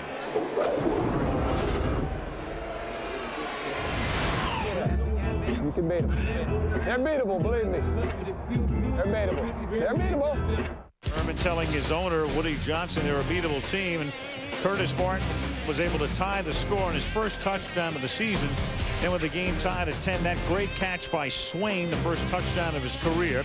Then Pennington lost this one. Conway does a beautiful job of keeping his feet in bounds. And the Jets are on top 24-10. From the 48-yard line now, first down. As Steve McNair tries to effect a comeback and starts with a short pass to McCarron at the 49, and the Titans have to run the hurry up from here on out. Out of timeouts. They're talking about this Jet defense and the things that they've been doing well, and that tackling. You know, I mean, against the run and the pass has been very good. Second down and 6. McNair throws. It's Mason making the catch. Gets away from a couple of Jets and turns it into a good gain and gets out of bounds. So that worked out perfectly for them to the 29-yard line, first and 10. Right, because I just said how well they were tackling tonight. And then they have 3 guys right around Mason, and he runs right by him. Is that the kibosh or the kibosh? What do we That's determine? the kibosh. We put the kibosh on him. See, because they have him there, they have to tackle. Miss a tackle there, miss a tackle there, and don't get it until there when he gets out of bounds. 19-yard gain, 2:55 remaining, ball at the 29-yard line. Empty backfield. McNair stepping up, throwing to the corner, but out of bounds. He had Derek Mason. Barnes was behind him, but he had to throw it on the chalk. Second and 10. Yeah, he had it. In Canada, it would have been a heck of a play because he did have Garnes beat, but he had him beat out of bounds. And that's the thing. You know, you always talk about the 12th man, using the sideline, all those things. That's exactly what Sam Garnes did in that cover. Garnes made that huge play before to save what would have been a Tennessee touchdown. Second down and 10 at the 29-yard line. 4-man rush. McNair wide open at the 15 is Derek Mason. So Mason springs free, and for Derek Mason tonight, that's 10 catches for 125 yards. And first and goal at the 8. Look at this. I mean, you know, you get up here and spike it, which I would think because you're going to have plenty of downs. You have a first down, but Steve McNair decided he wanted to call a play. From the 8, first down and goal. McNair under pressure, and that's incomplete after the 21-yard gain to Mason. So 2:13 left, second down and goal now. Now, here's the thing that Steve McNair does to you is he runs so well. On that last play, you see that you don't know if he's going to take off and run the ball straight up the middle or if he's going to stop and throw it. There was a few years ago, Brett Favre used to do that exact same thing. Intentional grounding. Number 9. Offense. Lost it down. Second down. Flag came in late as McNair got rid of it, and nobody was in the neighborhood. Well, you're right. That flag did come in there late. I mean, they decided that this was intentional grounding well after he threw this thing. I guess it was the right call, though, because what intentional grounding is throwing the ball away to avoid a sack, and he did that. That's exactly what he did. He had no receiver in the neighborhood, and Brian Thomas was the guy who put the pressure on with the penetration for the Jets. Second and goal as the ball is moved back now to the 19-yard line. Over the middle, finds McCarron, and McCarron takes it down to the 7-yard line. So from that spot, it will be third down and goal as we come down to the 2-minute warning. So that's the last time the clock is going to stop for Tennessee. Clearly in a 4-down situation on the other side of the 2-minute warning, he's got 2 chances to get it into the end zone and then the onside kick attempt. But right now it's New York in control. 24-10 JETS. Okay, guys, here's the play. Let's run 33 slant, I form on 2. Oh, no way. Throw it to Mike. They're expecting me to throw it to Mike. So am I. Come on, Vern. You do it in practice. That's practice. Okay, change of play. Vern goes on, scores a touchdown, and Stacey K goes out with him.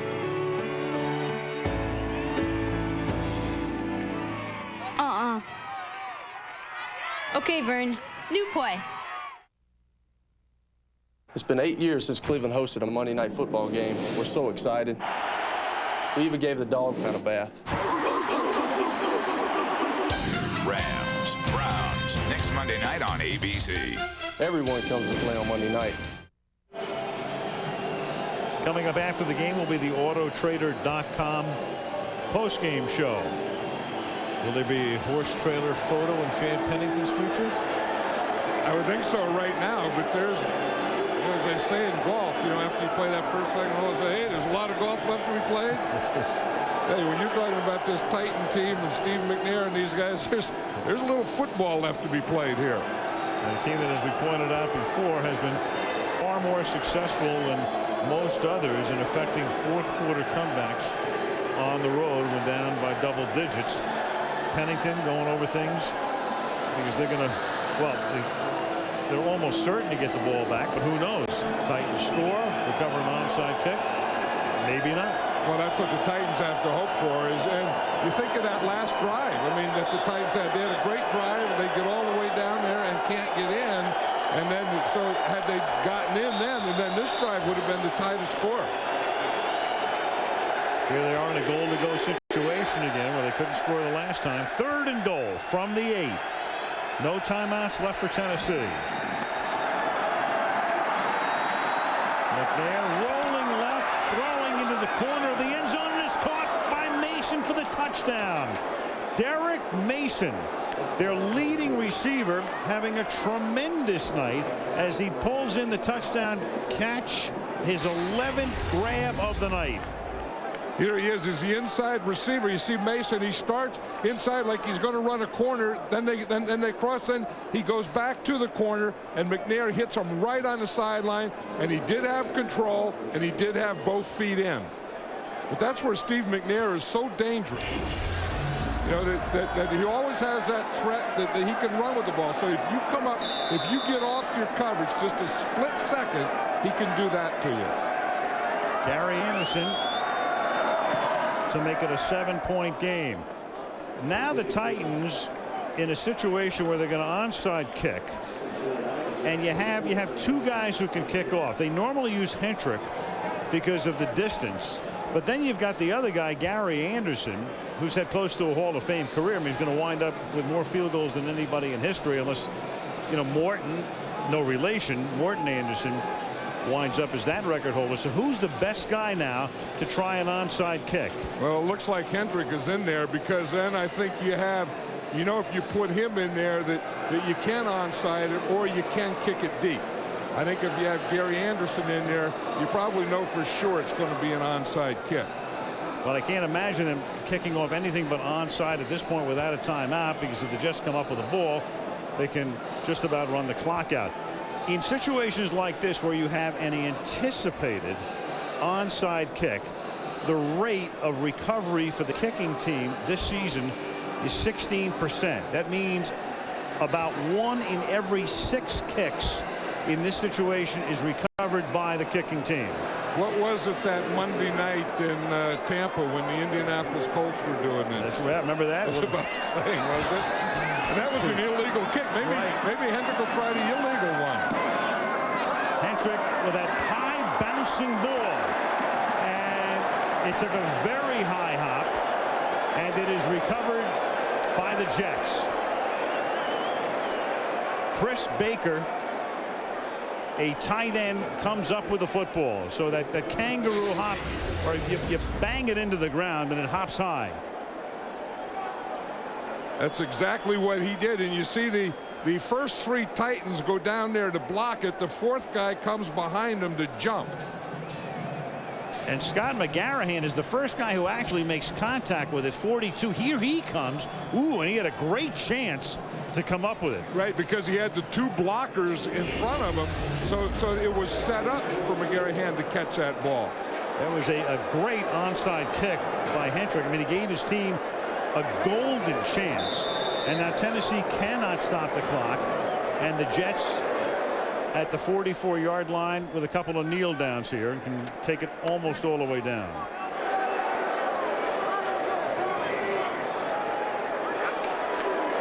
Instead, they're just going to give it to Martin. You know, I guess with Curtis Martin in the backfield, it's almost as good as a kneel down because you know he's not going to cough it up.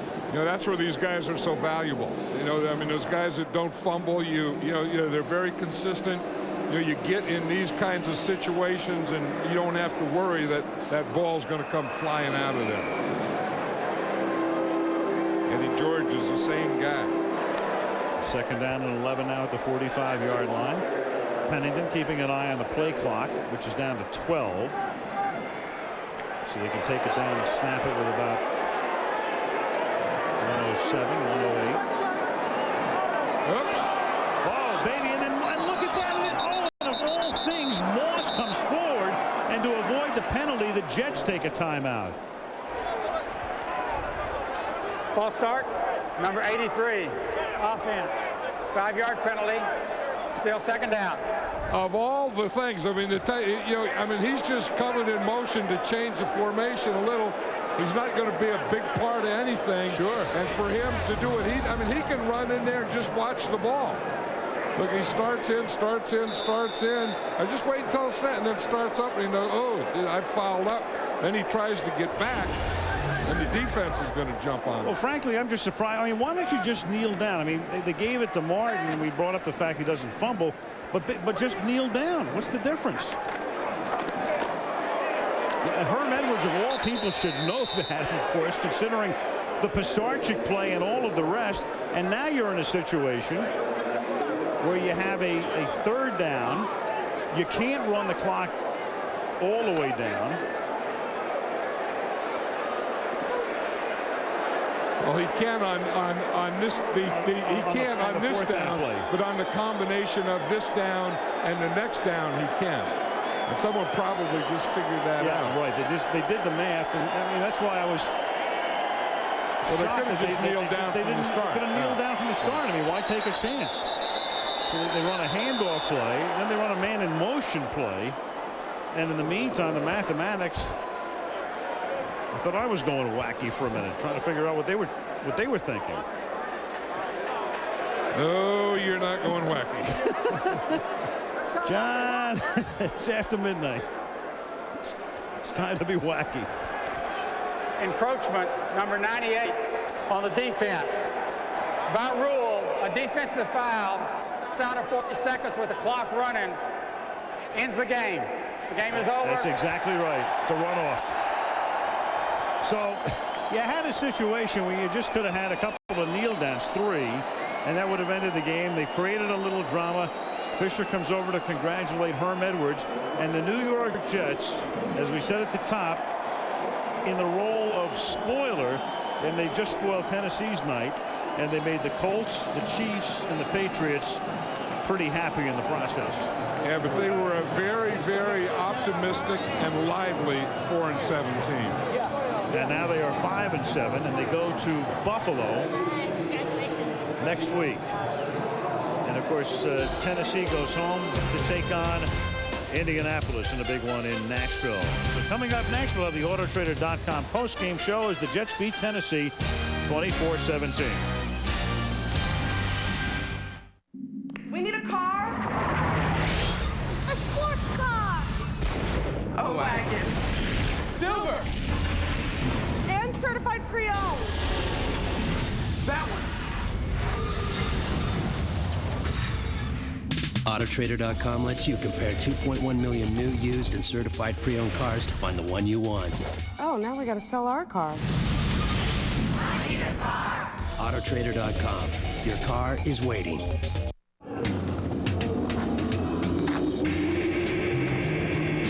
Mount Everest Base Camp. 17,000 feet. Whose idea was this? Fortunately, with a laptop powered by Centrino, Intel's mobile technology, you can see a friendly face wirelessly from thousands of places. Even if you can't feel your fingers. Intel Centrino mobile technology.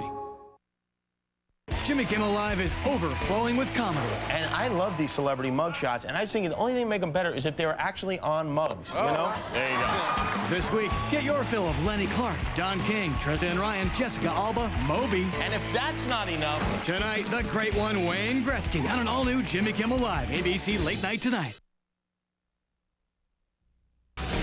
So the New York Jets with Chad Pennington at the helm win it. This pass to Swain, his first catch of the year, the first touchdown of his career, put the Jets on top. And then this great grab by Curtis Conway, possession, both feet inbounds. Tennessee with a late touchdown. Can't effectively cover the onside kick. And on the side of the horse trailer goes the man who broke his hand in August, wasn't expected back until about this week, but has come back quicker than that and winds up on the horse trailer. Chad Pennington, and he's down on the field with Lisa. What into you guys? Well, there's no quitting this team. We have great character, great guys who are going to continue to play hard, and the biggest thing, we're going to stay together no matter what happens. After throwing 2 picks in the first half, you had a near-perfect second half. What was the difference for you? We just got to come out and take care of the football, and that's what we pride ourselves on in offense. And so we just came out, tried to get my guys the football and let them make plays. With this win, you guys are still live in the playoffs, just barely. Can you guys pull off a miracle? One game at a time. That's what you got to do. You can't worry about the end result. Just take them one game at a time, Lisa. Congratulations. Al, back up to you. All right, thank you, Lisa. And that wraps it up for our AutoTrader.com postgame show. The final score, the New York Jets 24, the Tennessee Titans 17. And next week we go to Cleveland, to the Dog Pound, where the Browns will be hosting the St. Louis Rams on Monday Night Football.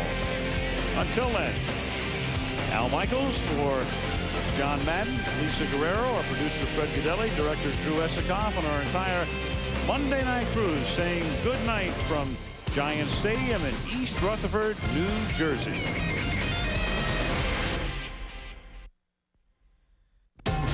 ABC Sports thanks you for watching this presentation of the National Football League.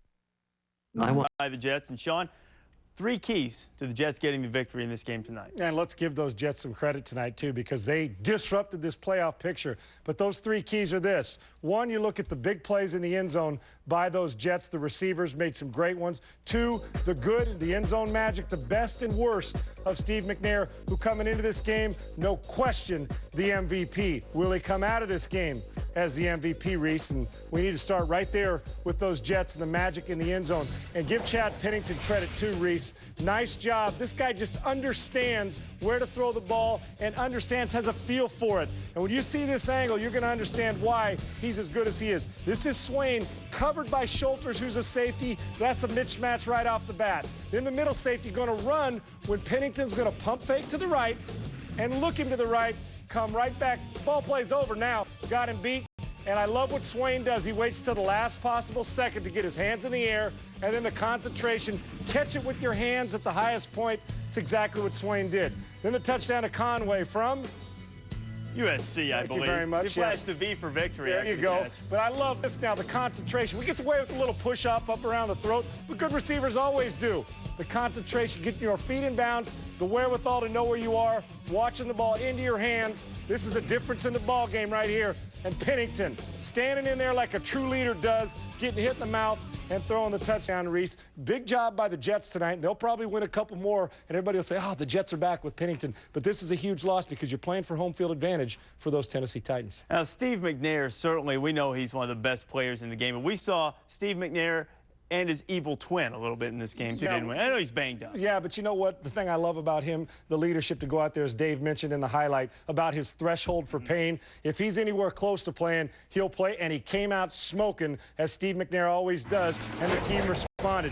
Right out of the chute here, the beginning of the first quarter, the pitch for the long throw and the catch to McCarron's, and it's McNair's recognition of coverage that's going to allow him to throw this. The two safeties, it is short yardage, so what is he doing? They spread it out. These safeties are going to pinch on the inside slots and double them up, play in and out on them. And with the middle of the field open, McNair knows right now he's got single outside with McCarron's, recognizes the double, throws to the single. It's the best you can hope for. McCarron's the run and catch. McNair with the great throw. And here's the other side of that, Reese. McNair forcing the ball, a little pressure there, but here's the force, and you won't see Steve do this much. He'll usually throw that away. Garnes with the interception. Now the mishap in the backfield looked like one wanted to go play action and one wanted to run with it, and then the throw up for grabs. Steve McNair, when he is at his best, is not doing this. I don't know how anybody else feels, but this is a huge loss for the Tennessee Titans. Now they got to deal with Indianapolis at home, trying to win this division, because like I said, do you want to go and play in New England in late December, early January when the playoffs starts? I sure don't. This was big. I give McNair credit for fighting through it, though. And we're going to talk a little bit more in a few minutes about the Tennessee-Indianapolis game coming up next week. But right now, let's check in with Herman Edwards in the press conference or the news conference after the Jets beat the Titans 24-17. In their character as a team. A lot of people probably thought tonight we were just going to kind of show up, roll our helmets out there. But I think they saw what kind of football team these guys are. I felt earlier this week that we were going to win this game. And I told some reporters that, too, that we were going to win it. If you don't believe me, you can ask some of them. Because I said we were going to win this game. I just felt it. I felt this team was going to be ready to play. And they did a good job of playing football tonight and beating a good football team. Herm, can you talk a little bit about the emotion and the energy your team played with tonight? Well, we needed everything we could muster up against these guys. These guys were a very, very good football team. It's the best team we played all year. And it was a tribute to our staff and our players really buying into what we needed to do to play these guys. We wanted to beat a winning team, a team that was going to the playoffs. This is obviously a team that's going to the playoffs, and they're a good team. And we just kept playing. You know, it didn't look good first play, and they hit a big touchdown pass, but our guys have been down before. They just kept competing, and we found a way to win at the end. Herm, how big a lift was it to get the overturn on the interception and then catch it and score a touchdown there? That was big. I mean, you know, anytime you can take points off the board against these guys, obviously is big, and I just thought that's how we play. We were going to play aggressive tonight. I told the players and the staff all week we're going to play aggressive football. We're going to take chances on fourth down, and we're not going to leave any ammunition in the holster. We're doing everything we can do to try to win games, and we're not going to play crazy, but we're going to play with energy, and we're going to play the way we need to play to win, and we need to do everything we could do tonight to win this game. In the preseason, November 1st, Chad Pennington's thrown 12 touchdown passes. Nobody's thrown more touchdown passes than that. Think he's important to the Jets? Yeah, so much for that broken left wrist or whatever it was to disrupt him. 3 quarterbacks that are playing Pro Bowl-type football at the top of Pennington. He won't make it because of the shortened season, though. Pennington led his team to victory on Monday night. Got a little help from Santana Moss, who's standing by with Michelle Tafoya. Jets win, and Santana Moss had a couple big plays, particularly the catch on that tip pass in the third quarter to set up Curtis Conway's touchdown. What did you see on that play? It's routine. Come on. You might think that it's a little luck, but at the same time, when you're working hard, man, plays like that come open for you. So, you know, I just been telling Chad the whole game that I was open backside. He threw it to the tight end, but I was still coming, just trying to make something out of it. I was going to try to get a block for him or something, but the ball came my way, so I had to make a play. It's not about next year. It's about every time you play a game trying to win. And that's what I believe in. And these guys believe in that. And that's how I coach. And that's how we're going to play around here. We don't worry about next year and all that. We're going to win games this year. And it's important for us to win a game like this. Was it nice to beat not only a good team, but to be more physical, than a team that's known? Well, if we didn't get physical, then there'd be a lot of Band-Aids in our locker room right now because we knew these guys were tough. Jeff teaches tough physical football. They are a tough physical football team, and we knew that we were going to have to play that way to beat them. Herm, it looked as though your guys were playing from the get-go as if they expected to win this game. Well, that was the message that was sent. It was sent after last week's win, when all of a sudden we beat lonely Jacksonville, and everybody said, how could you barely beat them? Last time I checked, they beat the Super Bowl Buccaneers last night. So this game is about emotion, and it's about what you believe in. And I believe in these football players. I believe that if they play with the will that they played with tonight, hey, we can win games, and that's what we're trying to do. We're going to try to win as many games as we can until the season's over with. Can you bring back the Pennington to Baker? All right, we go site to site right now. Jeff Fisher addressing the media at the Meadowlands. Let's listen in as his team falls to 9-3. Behind us. So I make myself perfectly clear. Our football team was not looking ahead. We did not come in here thinking that we were playing a 4-7 team. We had a great deal of respect for Coach Edwards and what he'd done and the way that they were playing. We knew it was going to be a tough battle, and unfortunately we didn't pull it off. Now we have to go on. The most important thing, as far as we're concerned, is next week and the Colts. As far as the decision to play the quarterback, what we weighed heavily was the potential for risk of injury down the stretch. We made a collective decision that included Steve that we felt like the calf muscle would hold up. We felt like there was very little chance, if at any, to subject him to any further damage. I just spoke with him. He's a little tight, but in fact, that's what happened. He will be okay, and we expect him to play next week. I don't know how much he'll practice.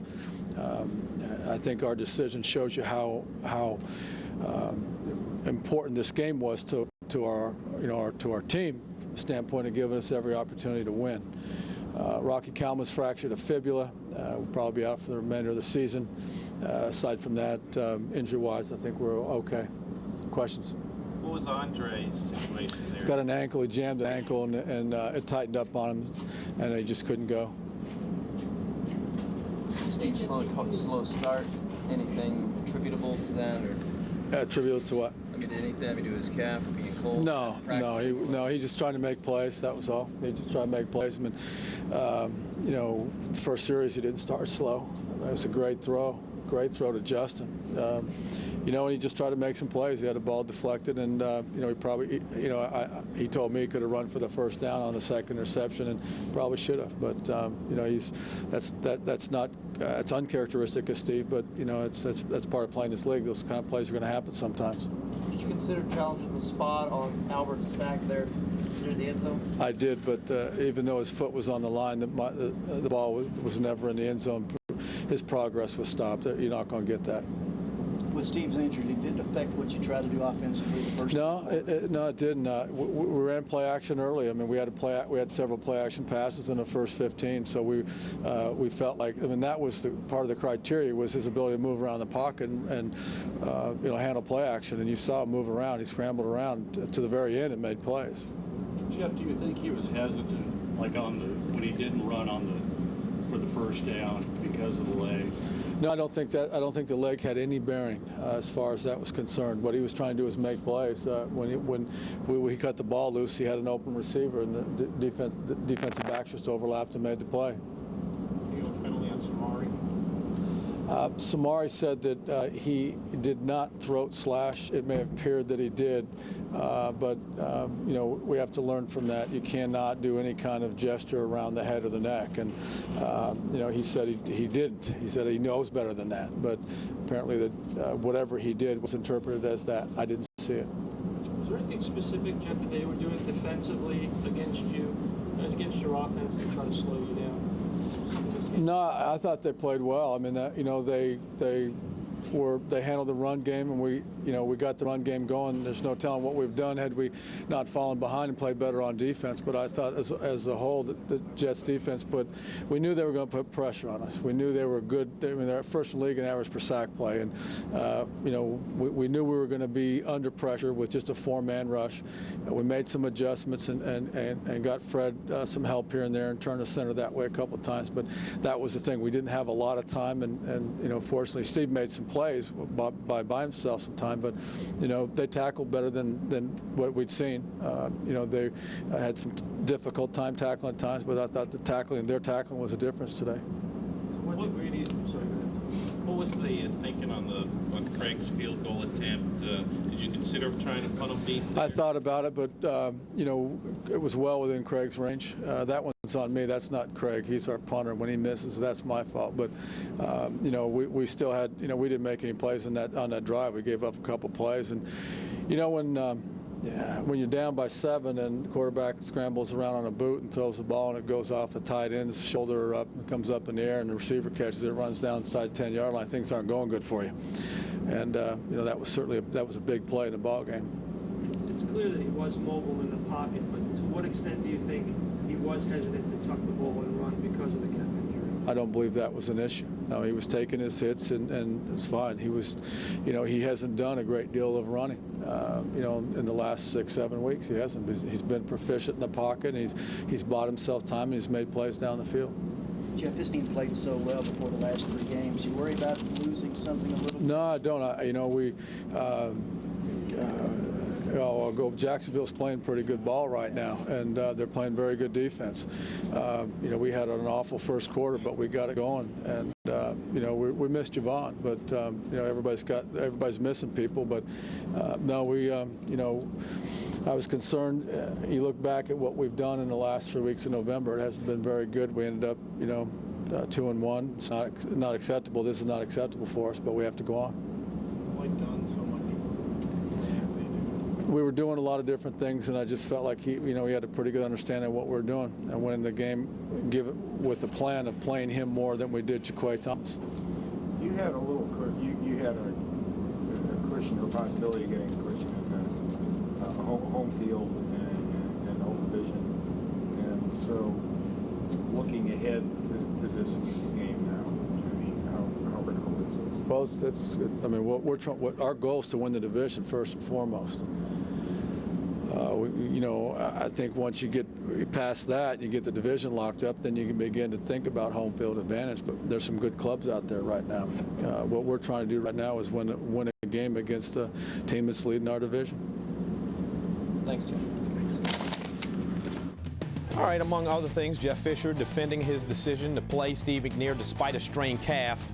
Now, up next for the Titans, a titanic showdown in the AFC South. 2 teams 9-3. The Colts got the better of Tennessee in the first meeting. You remember? 33-7. The reason why: the Colts controlled the ground game. Titans offense went 3 and out 5 times, including 4 of their 7 possessions in the second half. As for the Jets, Michelle Tafoya caught up with a man who is now 118 yards away from his first 1,000-yard receiving season. Moss had a couple big plays, particularly the catch on that tip pass in the third quarter to set up Curtis Conway's touchdown. What did you see on that play?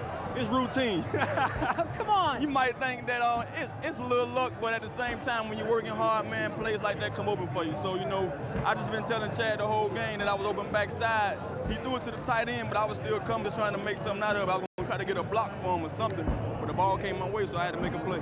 You guys have been trying to make something out of this season. How has Herm Edwards kept you believing? Focus, He's a great coach, man. He always teaches us to believe and just believe within ourselves, so we know that we all we got. We going to hear whatever we're going to hear. People going to down talk us and everything, but we know what we can capable of, planning and doing and whatever. So therefore, we just go out and try to play the best we can every Sunday and like Monday night. First win over a team with a winning record. What does this one mean for the outlook of this team? It's great, It's the start of something. And I hope we can just keep striving off of this win and try to finish this season out strong. Congratulations, Santana. Thank you. Let's send it back to you. All right, Michelle, thank you. Taking a look at Chad Pennington here. He has now 12 touchdown passes since returning to the starting lineup after his injury. Amazingly, no quarterback in the NFL has thrown more touchdown passes since the 1st of November since Pennington. This is just his 5th start of the season. That boy's good. He real good.